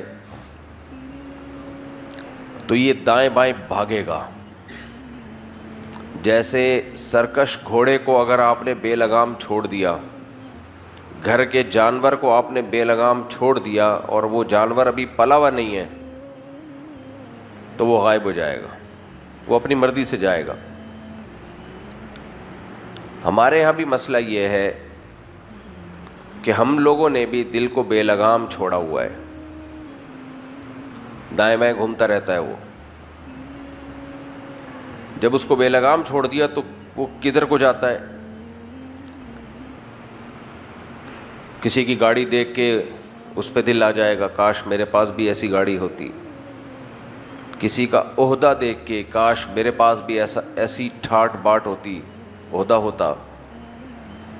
کسی کا پیسہ دیکھ کے دل ادھر چلا جاتا ہے، کاش میرے پاس بھی پیسہ ہوتا۔ تو یہ جو دل دائیں بائیں گھوم رہا ہے، آپ مجھے ایک بات بتاؤ، جو نشہ کرنے والے لوگ ہیں ان کا بھی تو پہلی مرتبہ دل چاہا تھا نا کہ کاش ہم بھی ٹرائی کر کے دیکھتے ہیں، تو دل ان کا جدھر کو گیا انہوں نے جانے دیا۔ اس کا نقصان کیا ہوتا ہے؟ ہیروئنچیوں کو دیکھ لو آپ، چرسیوں کو, ہیروئنچیوں کو کیا بیڑا غرق کر دیتے ہیں اپنی زندگی کا. پھر وہ چاہتے ہیں کہ ہم چھوڑیں, لیکن ان سے وہ چیز چھوٹتی نہیں ہے. وجہ کیا ہے کہ دل کو انہوں نے بے لگام چھوڑ دیا تھا, دل پہ بریکیں نہیں تھیں, جہاں کو جائے جائے. تو جیسے چرسی چرس دیکھ کے چرس کی طرف لپکتا ہے, ہیروئنچی ہیروئن دیکھ کے ہیروئن کی طرف لپکتا ہے, نشہ کرتا ہے, زندگی اپنی برباد کر دیتا ہے, ایسے ہی کچھ نشے اور بھی ہیں جن سے ہماری شریعت نے ہمیں روکا ہے. اور اللہ کہتے ہیں مجھ سے زیادہ علم کسی کے پاس نہیں ہے, میں تمہارا خیر خواہ ہوں. تم اگر جاؤ گے ان چیزوں کی طرف اپنا سکون برباد کر بیٹھو گے. من اعرض عن ذکری فإن له معیشة ضنکا, جو میری یاد سے اعراض کرے گا اس کو تنگ زندگی دوں گا میں, خوشیوں والی زندگی نہیں ہوگی. تمام تر خوشی کے اسباب ہوتے ہوئے اس کی زندگی کو میں تنگ کر دوں گا. کل ہمارے کوئی ریلیٹیو آئے تھے یورپ سے, 20 سال ہو گئے وہاں رہتے ہوئے, کسی نام نہیں لوں گا میں کنٹری کا, بہت ہی خوشحال ملک ہے. مجھے کہنے لگے کہ اتنے زیادہ خودکشی کے واقعات ہو گئے, اتنے زیادہ خودکشی کے واقعات, اور خودکشی بھی جوانوں میں ریشو زیادہ ہے, بوڑھے نہیں کرتے خودکشی وہاں. جوانوں میں, جوانی میں 18 سے 25 سال تک کی عمر میں خودکشیاں. کیا ہو گیا بھائی؟ اور کہتے ہیں کہ اتنے نالائق لوگ ہیں تو لائقی کی بات ہے, لیکن اس کو نالائقی سے کہ اخبار میں کوئی خبر نہیں دیتے. کوئی ٹرین کے نیچے آ گیا, کوئی کسی اور زہر پی کے مار دیا, کچھ بھی کر دیا, نیوز پیپر کی زینت نہیں بنے گی ایسی خبریں. تو ہمیں بتا رہے تھے کہ بہت زیادہ ہو گئے ہیں. کیوں زیادہ ہو گئے ہیں بھائی؟ تمہارے پاس کیا خرابی ہے, تمہیں کیا ٹینشن ہے؟ اور جو اس ملک میں فیسلٹیز ہیں, جو لوگوں کو سہولتیں ہیں, وہ آپ کی سوچ سے بھی زیادہ. مجھے کہنے لگے لوگ یہاں سے بھاگ رہے ہیں, پاکستانیوں کو موقع ملے بھاگتے ہیں وہاں کے, جائیں.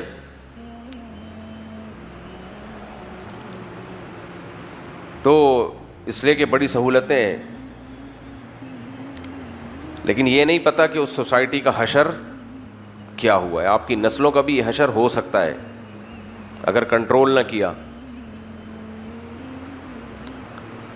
تو کیا ہے؟ من اعرض عن ذکری فإن له معیشة ضنکا. قرآن کہتا ہے جو میری یاد سے اعراض کرے گا اس کی زندگی کو تنگ کر دوں گا.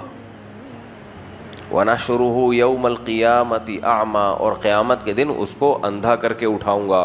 قال رب لم حشرتنی اعمی وقد كنت بصیرا, اے اللہ میں تو آنکھوں والا تھا, تو نے مجھے نابینا کیوں بنایا؟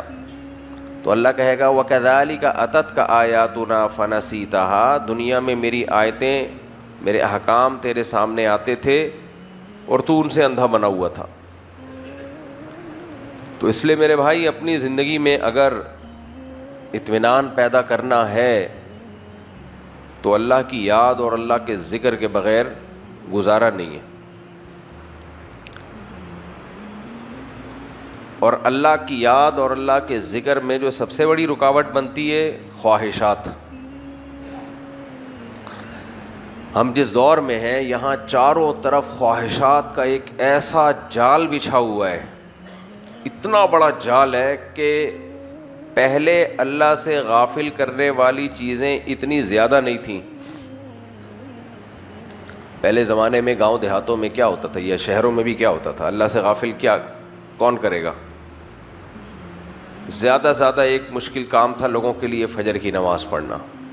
سوتے تھے تو صبح اٹھنا مشکل. اب اللہ کی یاد سے غافل کرنے میں سب سے بڑا کردار سوشل میڈیا کا.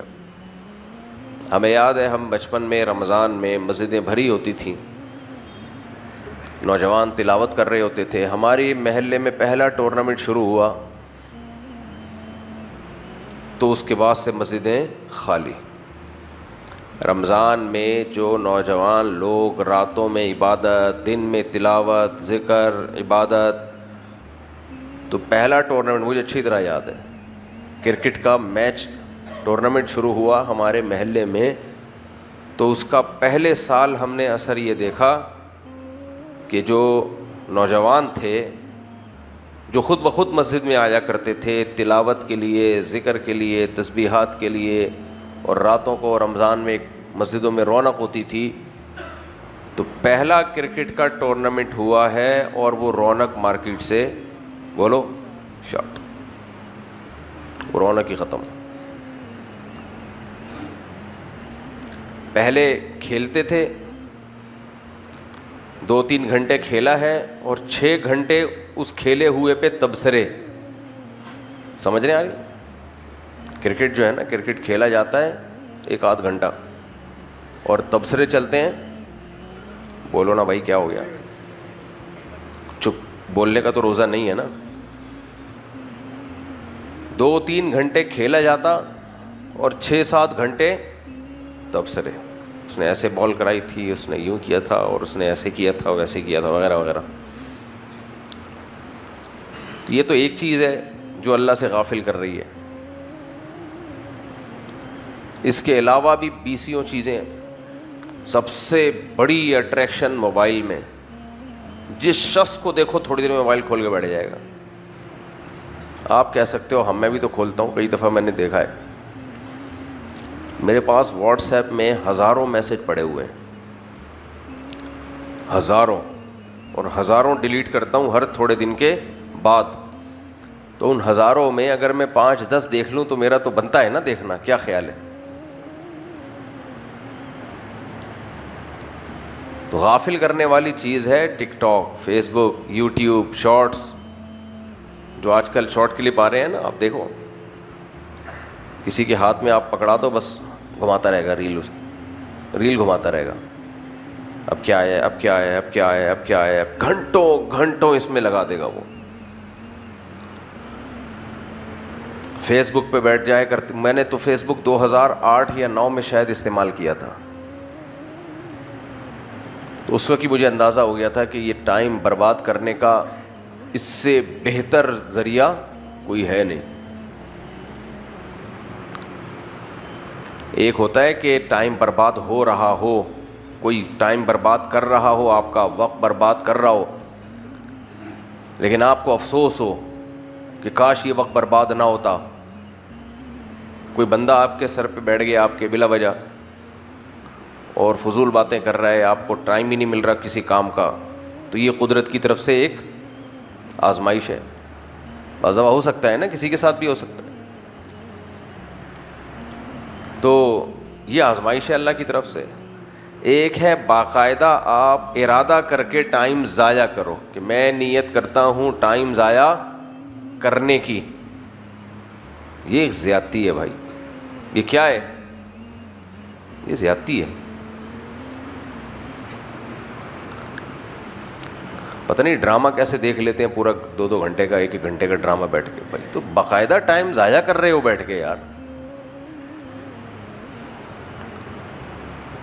تو ارادہ کر کے ٹائم ضائع کرنا تھوڑا سا مشکل کام ہے, اس کے لیے بڑا حوصلہ چاہیے. یہ بالکل ایسا ہی ہے جیسے کسی کو چرس کی لت پڑ گئی تو پڑ گئی, آپ کو پتہ ہے کہ یہ حشر ہوگا, پھر باقاعدہ ارادہ کر کے آپ چاہ رہے ہو کہ مجھے بھی عادت پڑے, تو یہ تھوڑا زیادہ بے وقوفی کا کام ہے یا نہیں ہے؟ تو ارادہ کر کے ٹائم ضائع کرتے ہیں لوگ. تو فیس بک پہ مجھے اندازہ ہو گیا تھا انہی دنوں میں کہ یہ ایک ایسی چیز ہے کہ جس پہ اگر آ کے آپ بیٹھ, پہلے موبائل بھی نہیں تھا اس وقت, تو یہ جو ٹچ موبائل ہیں, اسمارٹ فون ہے, یہ نہیں آئے تھے. سسٹم پہ بیٹھنا پڑتا تھا, اس میں چیٹ شروع, السلام علیکم, وعلیکم السلام, کیا حال, کوئی بھی آ گیا, ان نون سلام آتا تھا, آپ نے وعلیکم السلام پارسل کیا یہاں سے, اور بھائی کیا کر رہے ہو, یہ بھی نہیں پتا کہ کون ہے, پھر شروع ہے. تو مجھے اسی وقت اندازہ ہو گیا تھا کہ یہ اس میں فائدہ نہیں ہے. فائدے ہیں تھوڑے, نقصان ہیں بہت زیادہ. تو اس کے بعد سے اب تک مجھے اپنی آئی ڈی, نیم ویم کچھ بھی نہیں پتا. آئی ڈی بنی ہوئی ہے تاکہ فیس بک پہ کوئی کام کی ویڈیو آئے تو اس کو دیکھ سکوں میں, باقی اس آئی ڈی وائی ڈی کا نام کچھ بھی پتہ نہیں ہے کس نام سے, بس اتنا ہے موبائل میں. اور اگر لاگ آؤٹ کبھی ہو جاؤں تو اپنے کسی سے کہتا ہوں یار میری آئی ڈی کیا ہے, پاس ورڈ کیا ہے, ذرا ڈال ذرا اس کو چلا بھائی, کوئی ویڈیو دیکھنی ہے. میں سمجھا پا رہا ہوں اپنی بات؟ نہیں آ رہی سمجھ میں میرا خیال ہے. تو بھائی وقت ایک تو خود بخود ضائع ہو جاتا ہے, ہر ایک کا ہو جاتا ہے. اتنا فنٹر دنیا میں کوئی بھی نہیں ہے کہ ایک ایک سیکنڈ نہ پاوا ہو, لیکن ارادہ کر کے تو ضائع نہ کرو نا. کیا خیال ہے؟ آپ گھوڑے پہ جب بیٹھتے ہو تو کبھی کبھار دائیں بائیں بھی گھوڑا چلا جاتا ہے, کنٹرول میں نہیں آ رہا ہوتا, لیکن آپ گھوڑے کو باقاعدہ کہہ رہے ہو جا, جہاں جانا ہے تو نے جا. تو وہ گھوڑا ہے اور جو اس کے اوپر بیٹھا ہوا بندہ ہے وہ کیا ہے؟ وہ گدھا ہے, جس کو یہی نہیں پتا کہ گھوڑے کو لے کے جانا کہاں ہے. جب آپ گھوڑے کو لے کے اپنی مرضی سے نہیں جاؤ گے تو گھوڑا آپ کو اپنی مرضی سے لے کے جائے گا. تو جو سوشل میڈیا ہے, آپ نے اگر فیصلہ نہیں کیا پہلے سے کہ میں نے کیا دیکھنا ہے, تو پھر میڈیا فیصلہ کرے گا کہ آپ کو اس نے کیا دکھانا ہے. پھر وہ آپ کو الٹی پلٹی چیزیں دکھائے گا, پھر وہ آپ کا ٹائم ضائع کرے گا, گناہوں کی طرف لے کے جائے گا, حرام کاریوں کی طرف لے کے جائے گا, اور بہت کچھ الٹا پلٹا دکھائے گا. سب سے کم درجے کا جرم کیا کروائے گا؟ ٹائم ضائع. سب سے کم درجے کا جرم کیا ہوگا؟ وقت کی بربادی. آپ کہہ سکتے ہو کہ وقت ضائع ہونے سے کوئی پیسوں کا نقصان تھوڑی ہو رہا ہے. جتنے بھی گھنٹے ہم میڈیا پہ بیٹھے رہے ہیں, جب صبح جیب میں ہاتھ ڈالو تو جتنے پیسے شام کو رکھے ہوتے ہیں وہ صبح ہم دوبارہ نکال کے گنتے ہیں, اتنے کے اتنے ہی ہوتے ہیں. اس سے نقصان کیا ہو رہا ہے؟ بلڈ ٹیسٹ کروایا تھا ہم نے میڈیا پہ, سوشل میڈیا یوز کرنے سے پہلے, تو جتنا خون تھا بلڈ ٹیسٹ اس کے صبح اٹھیں تو بھی اٹھے ہی نہیں, سوئے کہاں, تو صبح بھی اتنا ہی تھا. تو نہ خون کم ہو رہا ہے, نہ پیسے کم ہو رہے ہیں, نہ صحت کو کچھ ہو رہا ہے. تو یہ نقصان کیا ہے بھائی؟ تو میرے بھائی, الوقت انفس ما عنیت بحفظہ واراہ اسہل ما علیک یضیع. شاعر نے بڑی پیاری بات کہی ہے. شاعر کہتا ہے کہ دنیا میں جتنی چیزیں ہیں جن کی کوئی ویلیو ہے, قیمت ہے, ان میں سب سے زیادہ قیمتی چیز ٹائم ہے, وقت ہے. وجہ کیا ہے بھائی؟ وجہ کیا ہے؟ وجہ اس کی یہ ہے کہ یہ دوبارہ نہیں ملتا. سب کچھ دوبارہ مل سکتا ہے سوائے ٹائم کے. سب کچھ مل سکتا ہے دوبارہ. پیسہ جاتا ہے, آ بھی سکتا ہے. صحت جاتی ہے, بولو, آ بھی سکتی ہے. بیگم جاتی ہے, پھر آ جاتی ہے 2 دن کے بعد. ماشاءاللہ خوشی ہونی چاہیے. اس پہ تھوڑا شوق لگا آپ لوگوں کو, لیکن خیر, جانے پہ نہیں لگا, آنے پہ لگا واپس. ہمارے بہت سے حکمران ہیں, عزت 20 دفعہ جا چکی ہے, پھر آ جاتی ہے. وہ اس لیے آتی ہے کہ جاتی ہی نہیں ہے. آپ کہو گے کیوں نہیں جاتی؟ جو چیز ہے ہی نہیں تو جائے گی کہاں سے بھائی؟ کیا خیال؟ سب کی بات نہیں کر رہا بھائی, ہر طرح کے لوگ ہر سوسائٹی میں ہوتے ہیں. تو عزت ہوتی ہے تو جاتی بھی ہے. اور پھر ایک آدمی تھا نا, اپنے دوست کو آ کے بتایا کہ یار اللہ کا بڑا فضل ہے کہ میری عزت نہیں ہے. اللہ کا بڑا فضل ہے کہ میری سوسائٹی میں عزت نہیں ہے. اس نے کہا کیوں؟ کہتے ورنہ آج بڑی بے عزتی ہو جاتی. اگر عزت ہوتی تو آج بڑی کوئی ایسا کام مجھ سے ہو گیا ہے کہ آج بے عزتی ہو جاتی. تو اللہ کا کہنے لگا اللہ کا فضل ہے کہ پہلے سے عزت ہے ہی نہیں. تو ٹائم جو ہے نا, ٹائم, عزت بھی واپس آ سکتی ہے, بعض دفعہ چلی جاتی ہے, بعض دفعہ واپس آ جاتی ہے. سر پہ بال بھی بعض دفعہ واپس آ جاتے ہیں. مشکل ہے, لیکن بعض لوگوں کو دیکھا ہے کہ آ گئے بال واپس. لیکن میرے بھائی, ٹائم ایک ایسی چیز ہے کہ گئی, یہ چیز گئی تو ناممکن, امپاسبل. نبی صلی اللہ علیہ وسلم نے فرمایا بچہ جب ماں کے پیٹ میں ہوتا ہے تو لکھ دیا جاتا ہے کتنا ٹائم لے کے یہ دنیا میں آئے گا. تو جب ہم پیدا ہوتے ہیں ٹھک ٹھک ٹھک اسی ٹائم سے ہمارا ٹائمر چلنا شروع. ٹائمر لگا کے گیا ہے فرشتہ. ٹائمر لگا دیتے ہیں نا اسٹاپ واچ, بلکہ اسٹاپ واچ کہنا بھی ٹھیک نہیں ہے, یعنی ایک ٹائمر لگا دیا جاتا ہے کہ اتنے منٹ اتنے سیکنڈ یا اتنے گھنٹوں کے بعد یہ بجنا شروع ہو جائے گا. تو اللہ میاں نے بھی ایک لگایا ہوا ہے کہ 60 سال 70 سال 80 سال 90 سال 100 سال. میں کل ایک تابعی ہیں بہت بڑے صحابی کے شاگرد, ان کی سوانح پڑھ رہا تھا, میں حیران ہو گیا بھائی. 120 سال کی عمر میں وہ 20 یعنی پوری نماز پڑھا کرتے تھے, تراویح کی بھی. 120 پہلے لوگوں کی عمریں دیکھو ماشاءاللہ. 120 سال کی عمر میں پوری رات عبادت کیا کرتے تھے. اور ایک اور بات جو آپ کو بتانے کی نہیں ہے, بتا دیتا ہوں آپ. 120 سال کی عمر میں آپ نے ایک اور نکاح بھی کیا. بہت افسوس ہوا آپ لوگ کو سن کے. 120 سال کی عمر میں, سمجھ رہے؟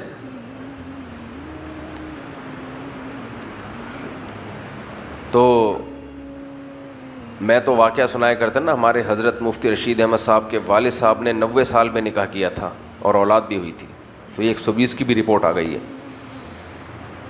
خیر جی, تو ٹائم ایک ایسی چیز ہے جو جائے تو واپس. اچھا 120 سال کی عمر میں 120 سال کی لڑکی سے نکاح نہیں کیا تھا, کنواری لڑکی سے نکاح کیا تھا. سوانے میں یہ بھی لکھا ہوا ہے, ورنہ تو 120 والے تو دونوں اکٹھے زندگی ہنسی خوشی گزار سکتے ہیں. بھائی 120 والے کا 120 والی سے کر دیا جائے تو اچھا ہے. تو خیر, روزے میں ایسی باتیں مناسب نہیں ہیں. تو کیا عرض کر رہا تھا میں, الوقت انفس ما عنیت بحفظہ واراہ اسہل ما علیک یزیع. آج روزہ ہے نا, تھوڑا ہلکا پھلکا بیان, بالکل لائٹ موڈ میں ہوگا. تو وقت سب سے قیمتی چیز ہے جو ایک دفعہ جائے تو واپس نہیں. جو ٹائم گزر گیا, زمین آسمان کی دولت خرچ کر لو, زور لگا دو ایڑی چوٹی کا, وہ نہیں آئے گا بھائی, وہ واپس نہیں آئے گا. اسی وجہ سے نبی کریم صلی اللہ علیہ وسلم نے ارشاد فرمایا, نعمتان مغبون فیہما کثیر من الناس الصحۃ والفراغ. 2 نعمتیں ایسی ہیں جس کی طرف سے لوگ دھوکے میں پڑے ہوئے ہیں. دل ہلا دینے والی حدیث ہے یہ. 2 نعمتیں ایسی ہیں جس کی طرف سے لوگ بولو دھوکے میں ہیں. دھوکے کا مطلب غلط فہمی میں ہے. وہ غلط فہمی کیا ہے وہ بتاتا ہوں میں. فرمایا الصحۃ والفراغ, ایک نعمت صحت کی اور ایک فراغت کی. فراغت کا مطلب ٹائم ہی ٹائم ہے بھائی, ابھی بہت ٹائم ہے میرے پاس.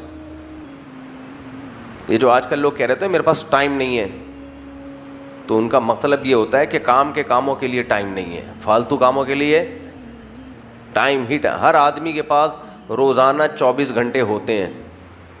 یہ کہنا کہ میرے پاس ٹائم ہی نہیں ہے تو کہ زندہ کیسے ہے بھائی؟ جو بھی زندہ ہوگا ٹائم, مرنے کے بعد ٹائم کا یونٹ چینج ہو جاتا ہے.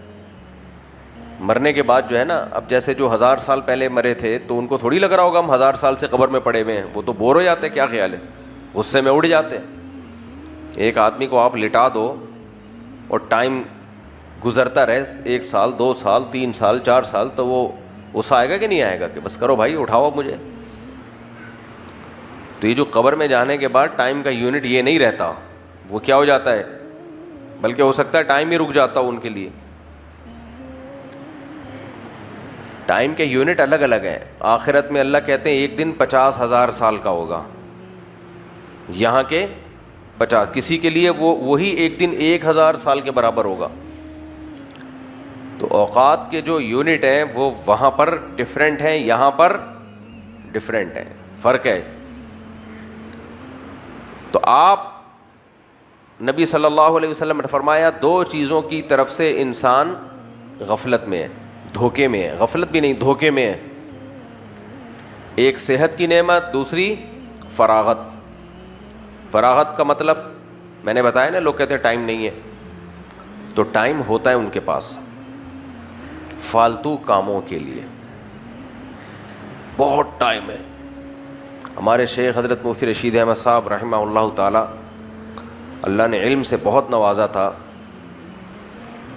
تو ان کے کہتے ہیں میں جب نوجوان تھا میرے استاذ نے مجھے نصیحت کی کہ آپ تھوڑا سا ذکر اذکار یا عبادت کی کثرت, جس کو تصوف کہا جاتا ہے, اس طرف بھی آئیں. تو کہتے ہیں میں نے کہا میرے پاس تو ٹائم ہی نہیں ہے, بس فرائض واجبات پورے کر لیتا ہوں. تو فرماتے ہیں کہ میرے استاذ نے کہا ٹائم تو ہے, اہمیت نہیں ہے. ٹائم تو ہے, اہمیت نہیں ہے. خوب اچھی طرح سمجھ لو, جس چیز کا آپ کے پاس ٹائم نہیں ہے تو اس کا مطلب یہ ہے کہ اس کی میرے دل میں اہمیت نہیں ہے.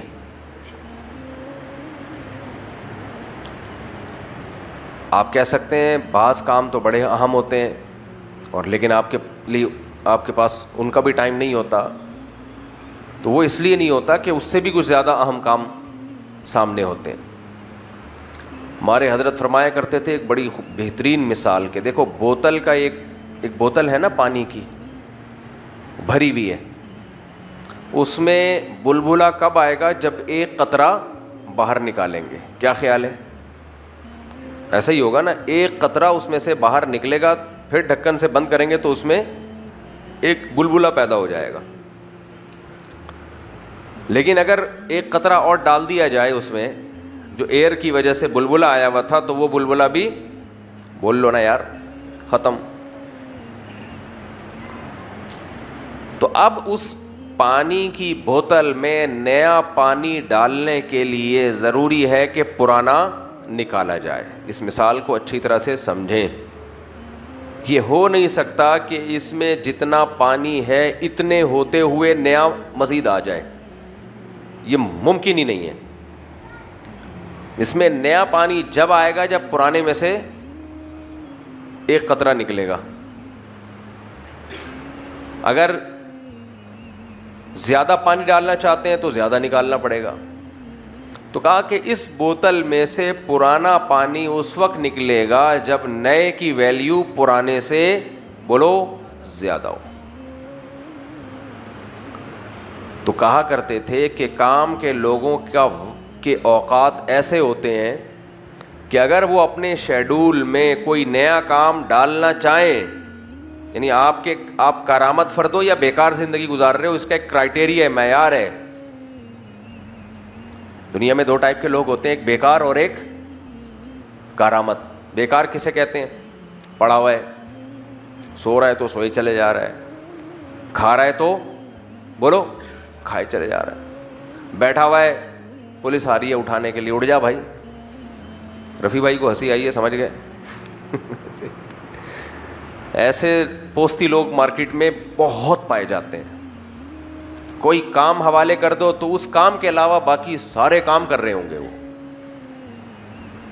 مجھے یاد ہے جب ہمیں اسکول میں ہوم ورک ملا کرتا تھا, یہ بات 3ری 4تھی کلاس کی ہوگی, 3ری 4تھی کلاس کی.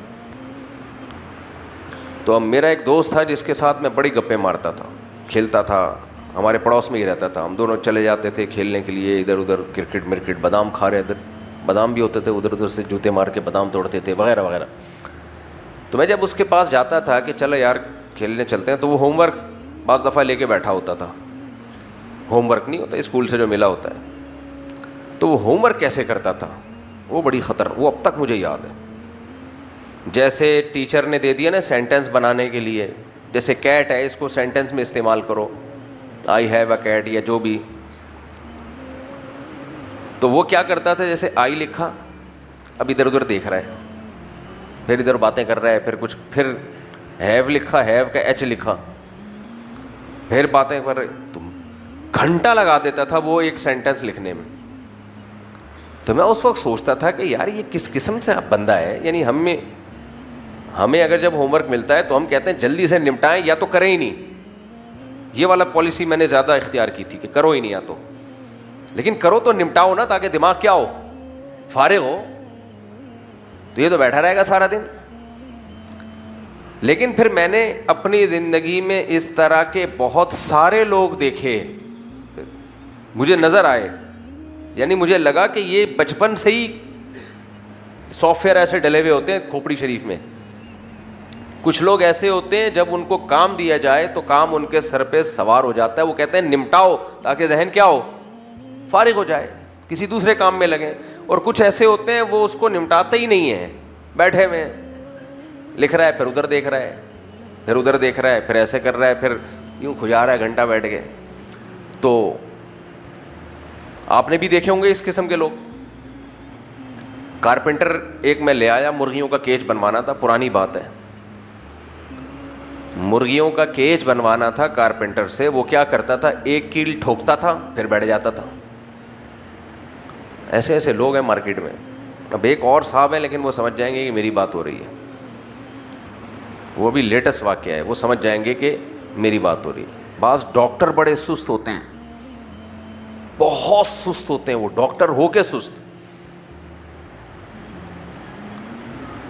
تو وہ کارپینٹر سے میں ذرا سی بات چیت شروع کرتا نا, تو بھائی تو بات تو کرتا رہے لیکن اپنا کام تو کرنا. تو وہ بس میری جواب دینا شروع ہو جاتا تھا بیٹھ. اس نے اتنا سڑا دیا, ترسا دیا.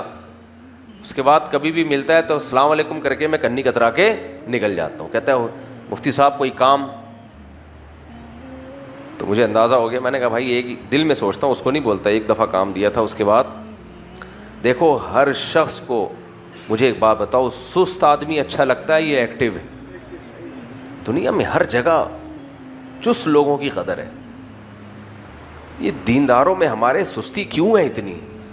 نمازی بھائی ایسے, اللہ معاف فرمائے, نیک جتنا نیک ہوگا اتنا سست. نیکی کا معیار یہ کہ چلا نہ جاتا ہو, ہلا نہ جاتا ہو, کم وقت سے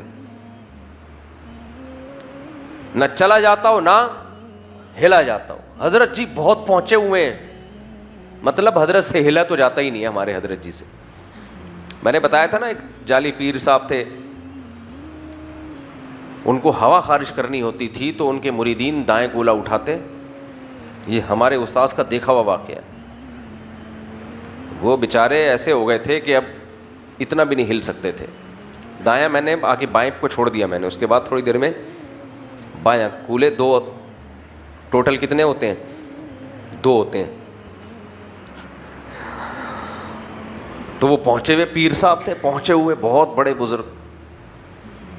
مسلمان قوم کا جو زوال ہے اس کی بڑی وجہ کیا ہے؟ سستی. ہمارے مذہب میں نے تو اتنی چستی سکھا دی بھائی, جو مذہب صبح فجر میں اٹھا کے نماز پڑھوا رہا ہو, سستی تو ختم نا, بس ختم.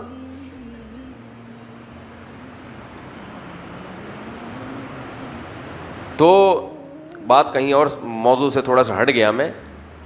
تو سب سے زیادہ قیمتی چیز کیا ہے؟ وقت ہے, جو سست لوگوں کو نصیب نہیں ہوتا, نہ دنیا کے نہ دین کے. اور سب سے بڑی بات یہ کہ سست آدمی ڈپریشن میں رہتا ہے ہمیشہ. خوشی اس کے مقدر میں اللہ نے لکھی نہیں ہے.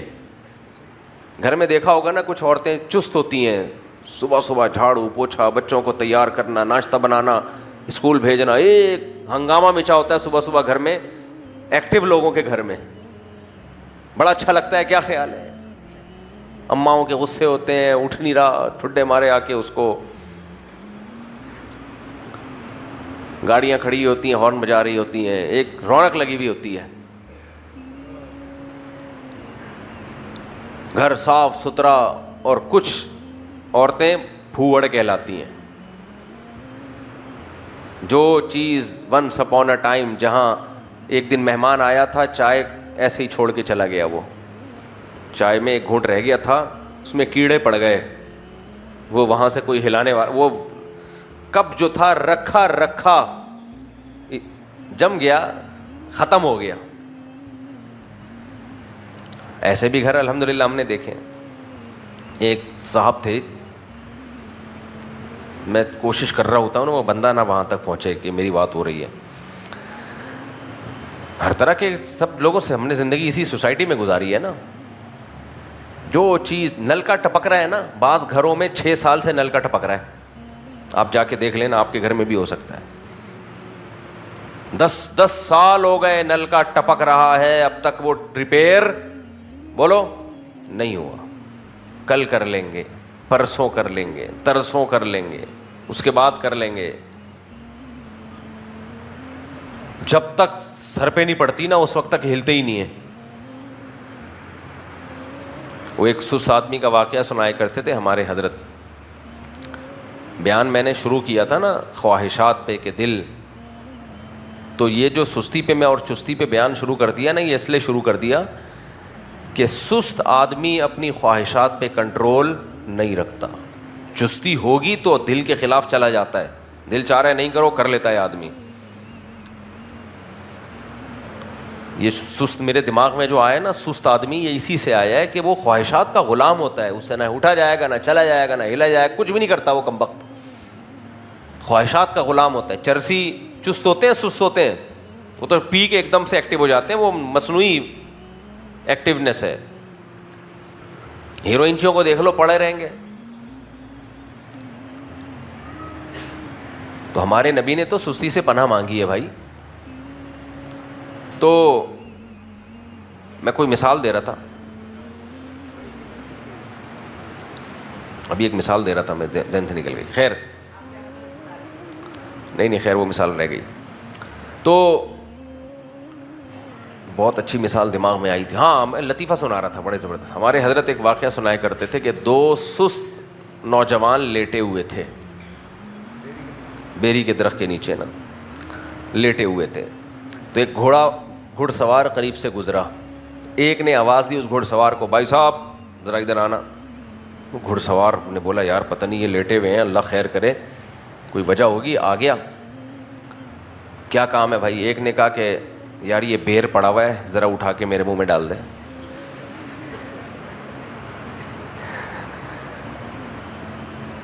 ایسے شخص کو کیا کہا جاتا ہے؟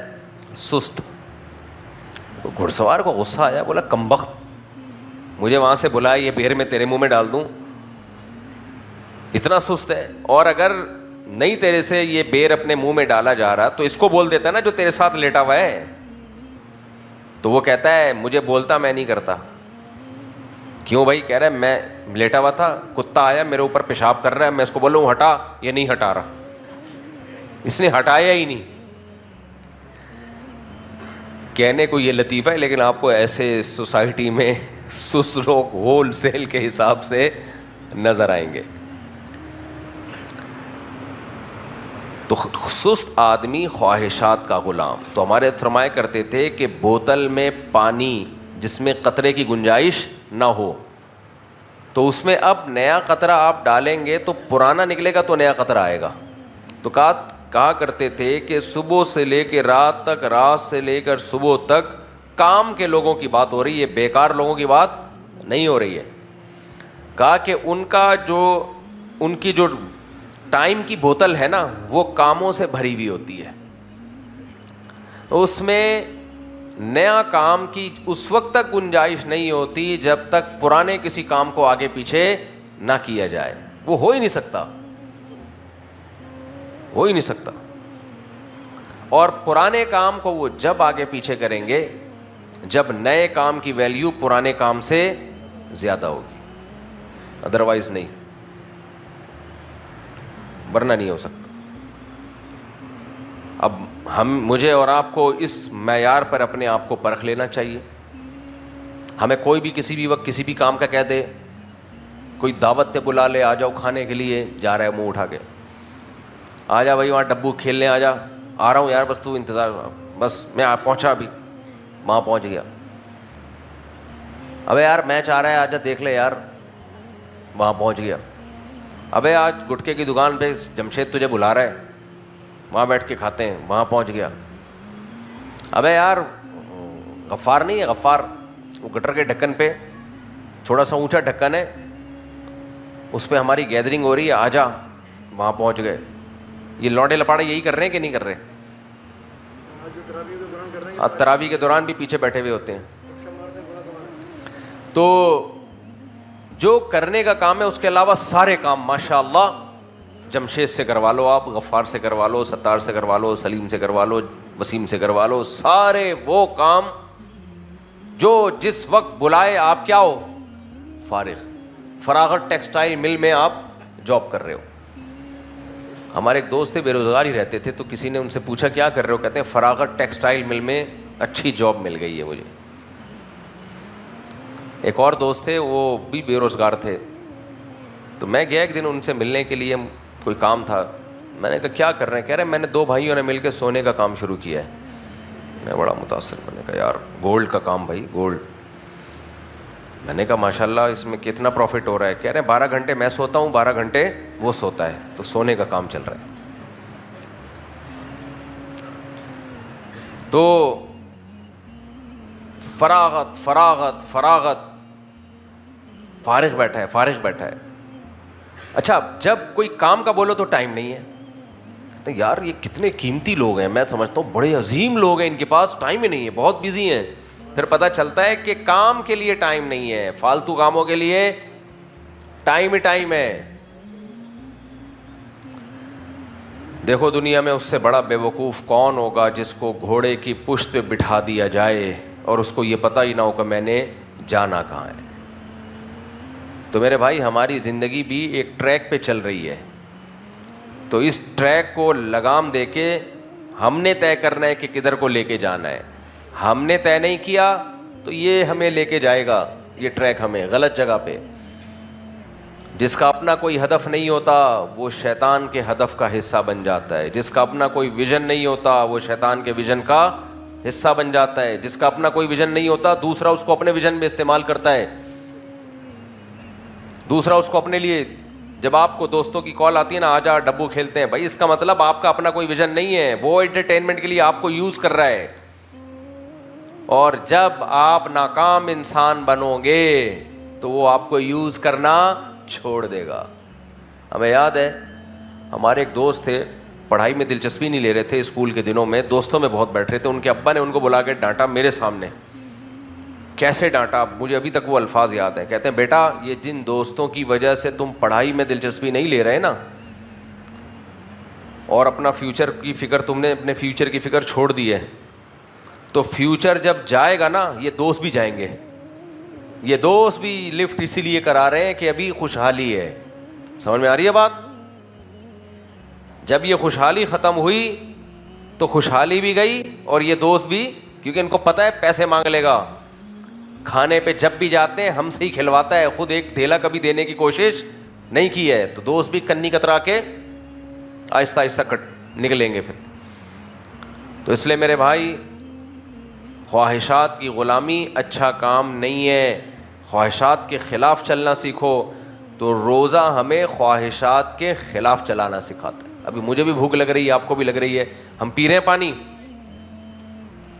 جمعے کا بیان روزے میں کتنا مشکل ہوتا ہے, دل ہی لگ رہا ہوتا ہے, کیونکہ وہ پراٹھا پیٹ میں اترے گا, چائے پیے گا آدمی, ایک دم طبیعت. ابھی دیکھو افطاری میں 2 پکوڑے پیٹ میں جاتے ہیں خالی, کہ ابھی دل چاہ رہا ہے نا یہ کھانے کا, لیکن کھا رہے ہیں نہیں کھا رہے. تو خواہش پہ کنٹرول کر رہے ہیں. اللہ ہم سے 1 مہینہ کنٹرول کروا دیتا ہے. تو یہ تو ہمیں ٹریننگ دی جا رہی ہے کہ اپنی خواہشات کے خلاف چلنا سیکھو, لیکن ہم اس ٹریننگ سے فائدہ نہیں اٹھا رہے ہیں. مسئلہ ہمارے ساتھ یہ, کیونکہ ہم اس عمل کو ٹریننگ سمجھ کے کر نہیں رہے ہیں. ایک فارمیلٹی پوری کی جا رہی ہے. رمضان آ رہا ہے تو بھائی روزے رکھنے ہیں, تو چلو بھائی سب رکھ رہے ہیں تو ہم نے بھی رکھنا ہے. تو بھائی ٹریننگ کو ٹریننگ کی نیت سے کرو گے تو فائدہ ہوگا نا. تو اس لیے اس کو کنٹینیو کرنا ہے. کنٹینیو ایسے کرنا ہے کہ نفلی روزوں کی بھی عادت ڈالیں. رمضان کے بعد نفلی روزے رکھنے کی عادت ڈالیں. پیر جمعرات کو تو ہے ہی, ویسے ہی جب دل چاہ رکھ لیا روزہ. اور دوسری بات یہ کہ جیسے کھانا پینا جو سب سے زیادہ انسان کے لیے ضروری ہے میرے بھائی, جب اس کو کنٹرول کیا جا سکتا ہے تو رمضان میں ایک حوصلہ مل جاتا ہے کہ اس کا مطلب ہمارے اندر کنٹرولنگ پاور ہے, وہ ابھی ختم نہیں ہوئی ہے. تو اس کو یوز کرنا ہے, استعمال کرنا ہے رمضان کے بعد. اللہ تعالیٰ سمجھنے کی, عمل کی توفیق عطا فرمائے. گزارش ہے کہ میرا بیٹا جہاں پڑھنے جاتا ہے وہاں ایک لڑکی سے محبت کرتا ہے، لیکن اپنے بیٹے کے کہنے پر جب ہم نے لڑکی کا رشتہ لینے گئے تو لڑکی اس کے لحاظ سے کسی بھی طرح سے ٹھیک نہیں. لڑکی عمر میں 2 سال بڑی ہے، میرا بیٹا ابھی صرف 22 سال کا ہے. نہ تو لڑکی ظاہری طور پر صحیح ہے اور نہ ہی گھر والے ٹھیک ہیں. اس لڑکی کا حسب نسب ٹھیک نہیں ہے، لیکن میرا بیٹا بضد ہے کہ اسی سے شادی کرنی ہے. ایسے صورت میں باپ کا دل مطمئن ہو تو کیا زبردستی لڑکا اپنی مرضی سے شادی کرے؟ زندگی اچھا بھائی، یہ کون سا حسب نسب صحیح نہیں ہے لڑکی کا؟ کیا ہو گیا اس کو؟ 2 سال بڑی ہے تو اس سے تو کچھ نہیں ہوتا یار. 4 سال بھی بڑی ہو، جب لڑکے کو پسند آ رہی ہے تو 10 سال بھی بڑی ہو، ایسی کی تیسی یار. جب ایک آدمی کو کھانے میں اچھی بھنڈی لگ رہی ہے، مرغی اچھی نہیں لگ رہی، تو زبردستی اس کو مرغی کیوں کھلا رہے ہو؟ تو یہ تو کوئی بات نہیں ہے عمر کا زیادہ ہونا. باقی جو انہوں نے لکھا ہے کہ اخلاق کے لحاظ سے ہے پتہ نہیں کیا، تو وہ مجھے نہیں پتا بھائی. جب تک کسی کے حالات سامنے نہ آئے مشورہ نہیں دیا جا سکتا. کیا خاندانی میں کیا خرابی ہے، کون سا فالٹ ہے؟ تو اگر کوئی واقعی فالٹ ہے تو نہیں کرنی چاہیے، کیونکہ آپ کی بیوی صرف آپ کی بیوی نہیں ہوتی، آپ کے باپ کی بہو اور ماں کی بہو بھی ہوتی ہے، پورے خاندان کا حصہ بن جاتی ہے. وہیں کوئی بھی چیز اٹھا کے لے آؤ، پورا خاندان کا بیڑا غرق ہو جاتا ہے اس سے. سمجھ میں آ رہی ہے بات؟ یہ رشتے خاندانی لوگوں میں جوڑنے چاہیے. ایسا نہ ہو کہ کچھ بھی اٹھا کے لے آؤ، بس دل آ گیا تو پورا بیان اسی پہ ہوا ہے نا. ابھی دل تو کسی پہ بھی آ سکتا ہے. میں نے ایک حکیم صاحب تھے، انہوں نے مجھے اپنا واقعہ سنایا. اب چونکہ بہت پرانا واقعہ تو کسی کو نہیں پتہ چلے گا کس کی بات ہو رہی ہے. وہ بیچارے کی زندگی برباد ہو گئی. قبلہ حکیم صاحب اچھا بھلا صحت مند آدمی تھا. وہ زندگی کیسے برباد ہوئی؟ کہنے لگے کہ میں کلینک میں اپنے مطب میں بیٹھا ہوا تھا تو ایک لڑکی چلتی ہوئی گئی، بڑی خوبصورت سی تھی، تو میں بھی پیچھے چل لیا اس کی. کلینک چھوڑ کے پیچھے پیچھے نکل لیے. گھر تک پہنچ گئے، قصہ مختصر، شادی ہو گئی. اس کے بعد انہوں نے بتایا کہ اتنی بد اخلاق، بدتمیز، غیر خاندانی کہ زندگی عذاب بنا دی اس نے. تو بیچارے روتے رہتے تھے بیٹھ کے.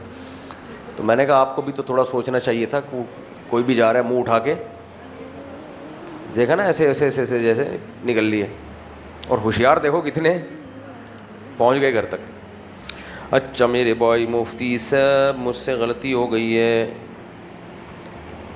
میرے چھوٹے موٹے گھر والوں سے اختلاف تھے جس کی وجہ سے میرے منہ سے نکل گیا کہ اگر میں نے تم سے ہم بستری کی تو تمہیں میری طرف سے 3 طلاق ہو جائے گی. اب اس کا کوئی حل بتائیں، کوئی راستہ نکلتا ہے؟ کچھ بھی نہیں ہو سکتا.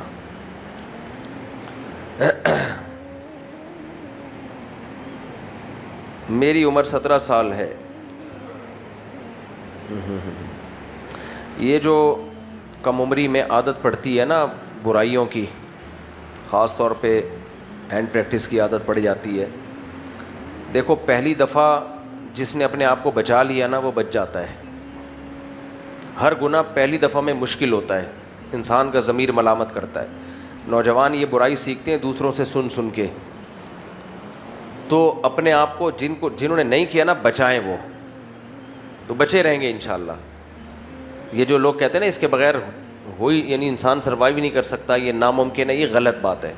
تو بچنے والے ہیں وہ ہمیشہ سے بچے ہوئے ہیں. ہوتا یہ ہے کہ جب ایک دفعہ کر لیا پھر بار بار اس طرف دماغ جاتا ہے. تو اس کے بہت ساری ٹرک ہیں، بہت ساری تدبیریں ہیں. سب سے پہلی بات یہی ہے کہ اپنے آپ کو بزی رکھو. سب سے بڑا نسخہ کیا ہے؟ اپنے آپ کو مصروف. اور خاص طور پہ رات کو سونے سے پہلے موبائل کا استعمال اور یہ سب چیزیں بالکل بند کر دو. رات کو سونے سے پہلے کوئی کتاب رکھو اپنے سرہانے، اچھی کتاب ہو، اس کو پڑھو، پڑھتے پڑھتے سو جاؤ. لیٹ کے مطالعہ شروع کرو. کتاب ایسی چیز ہے آدمی پڑھنا شروع کرے پتہ بھی نہیں چلتا کب آنکھ لگی ہے، پتہ ہی نہیں چلتا. تو پڑھتے پڑھتے سو جاؤ. اور پھر سارا دن اپنے آپ کو بزی رکھو نا. کچھ سارا دن کا شیڈول بناؤ کہ کل میں نے کرنا کیا ہے. جتنی زیادہ فزیکل ایکٹیویٹی کرو گے، جاگنگ ہے، جم ہے، اتنا ان غیر اخلاقی سرگرمیوں سے بچے رہو گے. جاگنگ، جم نا، اپنی طاقت توانائی کو ان چیزوں میں کھپاؤ. تو اس سے فائدہ یہ ہوتا ہے کہ انسان کی جب باڈی بننا شروع ہوتی ہے تو پھر اس کو خود ہی احساس ہوتا ہے یار میں وہ کام نہیں کروں جس سے میرا جسم، باڈی خراب ہو میری. دوسرا اس کے نقصانات بھی سوچنے چاہیے. آج کل بعض ڈاکٹر کہتے ہیں اس سے کوئی نقصان نہیں ہوتا، یہ غلط ہے. مینٹلی بہت زیادہ نقصان ہوتا ہے اس سے. اللہ تعالیٰ نے ایک نیچر ہی نہیں بنائی ہے انسان کی تو جو کام نیچرل نہیں ہے وہ صحیح کیسے ہو سکتا ہے؟ اس کو ڈسٹربنس کا ذریعہ بنتا ہے وہ. ایسے لوگ پھر مسائل کھڑے ہو سکتے ہیں ان کے لیے بعد میں. تو اور دوسری بات, تبلیغ میں وقت لگاؤ 4 مہینے کے لیے, نکل جاؤ. اور سب سے اہم بات یہ کہ پھر بھی گناہ ہو جائے توبہ کرو, بس پھر ہو جائے پھر توبہ کرو, اللہ سے تعلق ختم مت کرو. چھوٹ نہ بھی جائے, کم ہو جائے نا گناہ, کم ہو جائے گناہ. اور شادی کرو نا جلد سے جلد, اس میں تاخیر کیوں کرتا ہے بھائی؟ مفتی سے میرا سوال زیر لب پڑھیے گا, سبحان اللہ, اردو بھائی, یہ بھی زیر لب ہی ایسے جو پڑھتا ہوں نا, مجھے ہوتا ہے, اس میں کوئی باطن والی بات تو نہیں ہے بھائی, اس میں تو کوئی ایسی چھپانے والی بات نہیں ہے. بہرحال کہہ رہے ہیں چھپاؤ, اچھا آگے چھپانے والی بات آ گئی. بھائی تیرا دماغ خراب ہو گیا, یہ بندہ جو ہے نا سڑیا گیا ہے. جو بھی ہے فوری طور پہ ڈاکٹر سے علاج کروائے, کھسک جائے گا, فل کھسک چل رہا ہے. تبھی کہہ رہے چھپ کے پڑھو. آگے ان کو اپنے بارے میں وہم ہو گیا کہ میں بہت نیک ہوں. بس انسان کے پاگل ہونے کے لیے اتنا کافی ہے کہ وہ اپنے آپ کو کیا سمجھنا شروع کر دے؟ نیک. جس دن یہ وہم ہو جائے نا کہ میں نیک ہوں یا میں بہت اچھا ہوں, تو سمجھ لو معاملہ ہو گیا خراب. وہ ایک مولانا صاحب تھے, وہ ہر وقت لوگوں کو ڈانٹتے رہتے تھے نا, اپنے مریدوں کو نہیں, نمازیوں کو. مرید کو ڈانٹے تو چلو سمجھ میں بھی آتا ہے. بہت بیزار ہو گئے لوگ ان سے. تو انکوائری کے لیے ایک بندہ گیا کہ یار یہ تو اچھے بھلے صحیح آدمی ہیں, ان کو ہو کیا گیا ہے, ہر وقت غصے میں, ہر وقت ڈانٹ ڈپٹ. خیر وہ ان کے ساتھ رہا تو مجھے آ کے رپورٹ پیش کی اس نے. ویسے کہہ رہے ہیں مسئلہ ان کے ساتھ یہ ہے کہ ان کو اپنے بارے میں وہم ہو گیا ہے کہ میں بہت نیک ہوں. بس میں نے کہا یار 100% صحیح تجزیہ کیا ہے آپ نے. جس دن انسان کو اپنے بارے میں یہ وہم ہو جائے نا کہ میں نیک ہوں, اس دن سے اس ڈپریشن میں بھی جاتا ہے وہ. سمجھ میں آ رہی ہے بات؟ کیونکہ لوگ آج کل کسی کو نیک ویک نہیں سمجھتے ہیں, یہ بتا دوں میں. وہ پیر و مرشد والا دور, ونس اپون اے ٹائم. لوگوں کی عقیدت ایسی ہے سیکنڈوں میں نیچے آتی ہے, دھڑام سے. ذرا سا کچھ دیکھ لینا ایک دم دھڑام سے عقیدت نیچے آتی ہے. تو آپ اپنے آپ کو نیک سمجھ رہے ہو, لوگ آپ کو نیک سمجھتے نہیں ہیں. وہ آپ کے حساب سے, آپ جو جیسا آپ اپنے آپ کو سمجھ رہے ہوتے وہ ان کا رویہ نہیں ہوتا, تو آدمی جاتا ہے ڈپریشن میں. تو تکبر جس کی کھوپڑی میں ہے نا, ایک دن مر جاتا ہے وہ ڈپریشن سے. نارمل رہا کرو. یہ بھائی صاحب نے جو پرچہ دیا نا, میں پڑھ نہیں رہا اس کو, لیکن ان کا خلاصہ یہی ہے, نارمل رہو جیسے ساری دنیا ہے, اپنے آپ کو ویسا سمجھو اور باقی چکر چھوڑ دو. تبلیغ میں جانا فرض واجب ہے یا نفل ہے؟ جس کی اصلاح تبلیغ میں جانے پر موقوف ہے. موقوف تھوڑا گاڑا لفظ ہو گیا ہے. بعض دفعہ آدمی کو پتہ ہوتا ہے, دیکھو برائی چھوڑنے کے لیے ماحول کا تبدیل کرنا ضروری ہے. ماحول تبدیل کرنا ضروری ہے. جس ماحول میں برائی کی عادت پڑتی ہے, بعض دفعہ وہ اس ماحول میں چھوٹتا نہیں ہے, تو ماحول چینج کرنا ضروری ہے. تو جس کا اپنے بارے میں یہ خیال ہو کہ میں ماحول تبدیل کیے بغیر مجھ سے یہ برائی چھوٹے گی نہیں, تو اس کے لیے ماحول تبدیل کرنا ضروری. اور ماحول کہاں تبدیل ہوتا ہے؟ جا کے تبلیغ میں. تو اب ایسے آپ فقہی عبارتیں نکالنا شروع کر دو کہ تبلیغ میں سہ روزہ لگانا واجب ہے یا فرض ہے. یہ تو ایسے ہی ہو گیا کہ 2 روٹیاں یا 1.5 روٹی کھانا فرض ہے یا نہیں ہے. بھائی جان بچانا فرض ہے. اب جان کیسے بچے گی یہ آپ فیصلہ کرو, کیا خیال ہے؟ اب کوئی کہے 2 پراٹھے کھانا اسلام میں, میں نے آج پھر اللہ کے فضل سے 2 پراٹھے پھوڑ دیے صبح. اچھا میرے 2 پراٹھے سن کے لوگ سمجھتے ہیں پتہ نہیں کتنا پھوڑتا ہوگا. 2 پراٹھے ہی پھوڑے ہیں 24 گھنٹے میں. افطاری ہماری بہت تھوڑی سی ہوتی ہے, اور سموسے 2-4 نمٹائے. سموسہ دنیا چھوڑ دوں گا, سموسہ نہیں چھوڑوں گا بھائی. 2 دن چھوڑ کے دیکھا, مجھے اندازہ ہوا کہ آدمی دنیا چھوڑ دے, افطاری میں سموسہ نہ چھوڑے. کم کھاؤ نا, بس 2-3 سموسے کھا لو, 4, 6, 5, 10, 25, 30, بس اس سے زیادہ. یہ سموسہ اور پکوڑا صرف رمضان میں ہی کھایا جاتا ہے. کیا خیال ہے؟ پورے سال تو ہم کھاتے نہیں ہیں. کون کھاتا ہے پورے سال سموسے پکوڑے؟ میں تو نہیں کھاتا. تو ایک رمضان ہی ہے, اس میں کھانے دو یار. ڈاکٹروں کو کہہ رہا ہوں, آپ کو نہیں کہہ رہا. ڈاکٹروں کے یوٹیوب پہ آ رہے ہوتے ہیں نا. ڈاکٹر عفان کا آیا تھا یہ سموسہ اتنا نقصان دہ. ایک دفعہ ڈاکٹر عفان کی میرے سے ملاقات کراؤ, سموسے کو دہی چٹنی میں ملا کے کھلاؤں گا, اس کے بعد وہ کلپ اپنا ہٹا لیں گے. بولے نہیں بھائی, افطاری میں تو مزہ ہی اس کا ہے. خیر کہیں اور جا رہا ہوں میں. صحت کا خیال کیا کرو, اچھا ہے, لیکن سارا دن جب بھوکا ہوتا ہے نا آدمی تو پھر سب ہضم ہو جاتا ہے, پھر اتنا نقصان نہیں دیتا یہ سب کچھ. تبلیغ میں جانا فرض ہے واجب. تو یہی بات ہے کہ جان بچانا فرض ہے. اب جان کیسے بچے گی یہ تو پتہ ہے نا, جان کہاں سے نکلتی ہے. ٹیچر نے ایک ماں نے اپنے بچے سے پوچھا کہ تم اسکول میں سائنس پڑھتے ہو؟ اس نے کہا ہاں. تو بیٹا بتاؤ جان کیسے نکلتی ہے؟ تو اس نے کہا امی کھڑکی سے نکلتی ہے. تو ماں حیران کہ ابھی کھڑکی سے کہاں سے نکلتی؟ کہہ رہے ہیں وہ جب آپ گھر پہ نہیں ہوتی نا, پڑوسیوں کی انٹی آتی ہیں ابو سے ملنے, جب آپ آتی ہو تو وہ اسے کہتے ہیں جان کھڑکی سے نکل جاؤ. بچے بہت ہوشیار ہوتے ہیں, گھروں کے راز فاش کر رہے ہوتے ہیں. تو جان بچانا فرض ہے. اب وہ کیسے بچائی جائے یہ آپ کا ہیڈک ہے, تو اسلام یہ نہیں بتائے گا. ایک اہل حدیث عالم نے بہت طنز کیا ہے احناف پر نا. طنز یہ کیا ہے کہ یہ جو انہوں نے کہا کہ نماز میں عورت ہاتھ یہاں باندھے گی, یہ حدیث سے دکھائیں. نماز میں عورت دونوں پاؤں کو ملا کے کھڑی ہوگی, یہ حدیث سے دکھائیں. نماز میں عورت جب رکوع کرے گی تو تھوڑا جھکے گی, زیادہ نہیں جھکے گی, یہ حدیث سے دکھائیں. سجدے میں یوں سمٹ کے کرے گی سجدہ, یہ حدیث سے دکھائیں. پھر جب زمین پہ بیٹھے گی تو سرین زمین پہ رکھے گی اور پاؤں کو ایسے کر کے نکال لے گی, یہ حدیث سے دکھائیں. تو اتنی ساری 15 چیزیں نکالی, اس پہ حدیث, اس پہ حدیث, اس پہ حدیث. تو اس کا جواب یہ ہے کہ حدیث سے ہم یہ دکھا سکتے ہیں تواتر عملی سے کہ عورت سمٹ کے نماز پڑھے گی. اس پر اجماع امت ہے. امام شافعی, امام حنیفہ, امام مالک, امام احمد بن حنبل سب کا اتفاق ہے کہ عورت کیسے نماز پڑھے گی؟ سمٹ کے. اور یہ تواتر سے چلا آ رہا ہے. یہ جیسے عورت صفا مروہ میں چلے گی, دوڑے گی نہیں, یہ حدیث سے کوئی دکھا سکتا ہے؟ نہیں ہے حدیث میں. یہ تواتر سے. حضرت عائشہ کی ایک روایت ہے وہ ضعیف ہے, وہ بھی ان کا اپنا قول ہے, نبی کی حدیث نہیں ہے. حضرت عائشہ کا قول ہے کہ ایسے کرو, لیکن وہ بھی سند ثابت نہیں ہے. تو تواتر سے امت میں ایک عمل چلا آ رہا ہے کہ عورت صفا مروہ میں چلے گی, دوڑے گی نہیں. عورت رمل نہیں کرے گی جو پہلے 3 چکر میں ہم سینہ تان کے چلتے ہیں, یہ نہیں ہوگا. عورت لبیک آہستہ کہے گی. سمجھ میں آ رہی ہے بات؟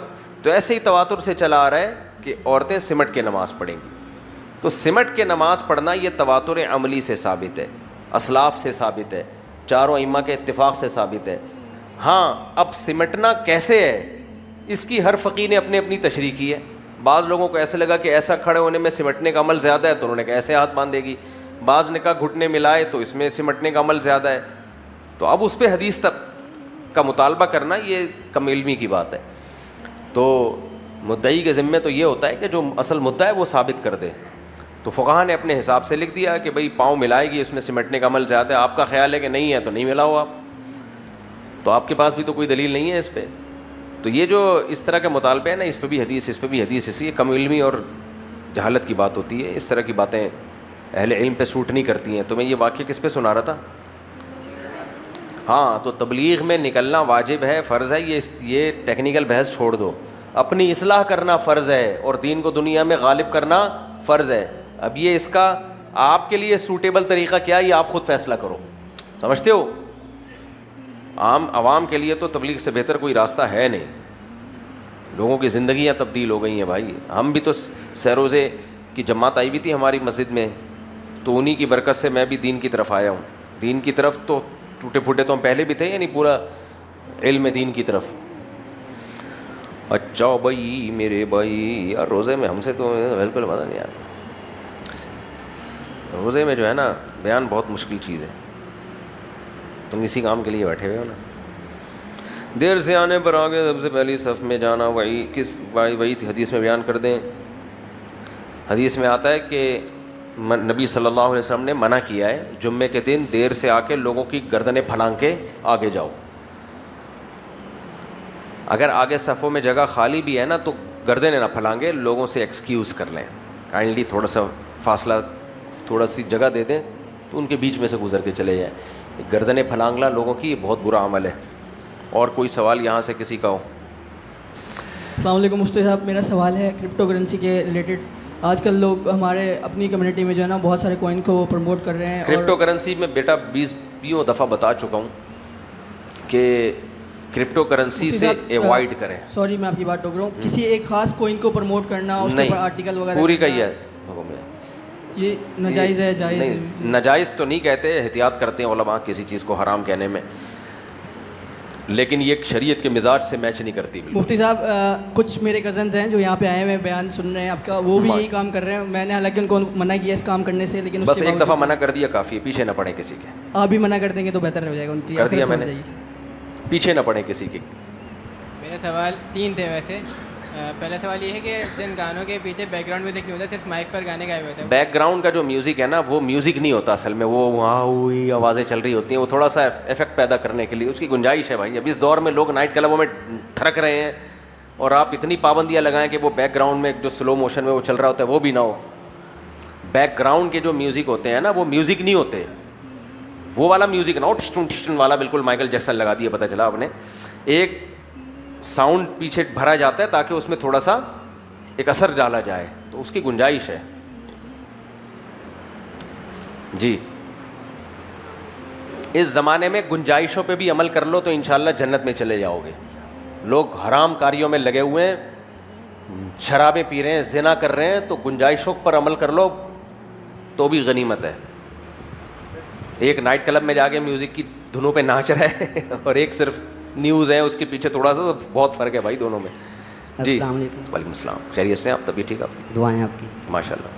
میرا نام مدثر ہے جی, فیصل آباد سے جماعت میں چل رہا ہوں.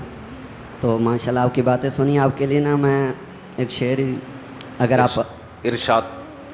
تنقید نہ تکرار بڑی دیر سے چپ ہیں, حیرت ہے میرے یار بڑی دیر سے چپ ہیں. تنقید نہ تکرار بڑی دیر سے چپ ہیں, حیرت ہے میرے یار بڑی دیر سے چپ ہیں. گونگوں کو تکلم کے مواقع ہیں میسر, ہم ماہر گفتار بڑی دیر سے چپ ہیں. ابھی تو بولے آپ, لیکن ماشاء اللہ آپ کا اپنا شعر ہے نا؟ نہیں, عبداللہ بھائی کا. عبداللہ بھائی. عبداللہ بھائی کس کے ہیں؟ شعر عبداللہ بھائی کا ہے, لیکن عبداللہ بھائی کس کے ہیں؟ اپنے باپ کے. کوئی شاعر ہیں؟ جی جی. اچھا ماشاء اللہ ماشاء اللہ. چلو عبداللہ بھائی کو, وہ بھائی پہلے ادھر, وہ پہلے سے کھڑے ہوئے. سیاسی سوال نہ پوچھیں یار, یہ بہت لمبی بحث ہو جاتی ہے.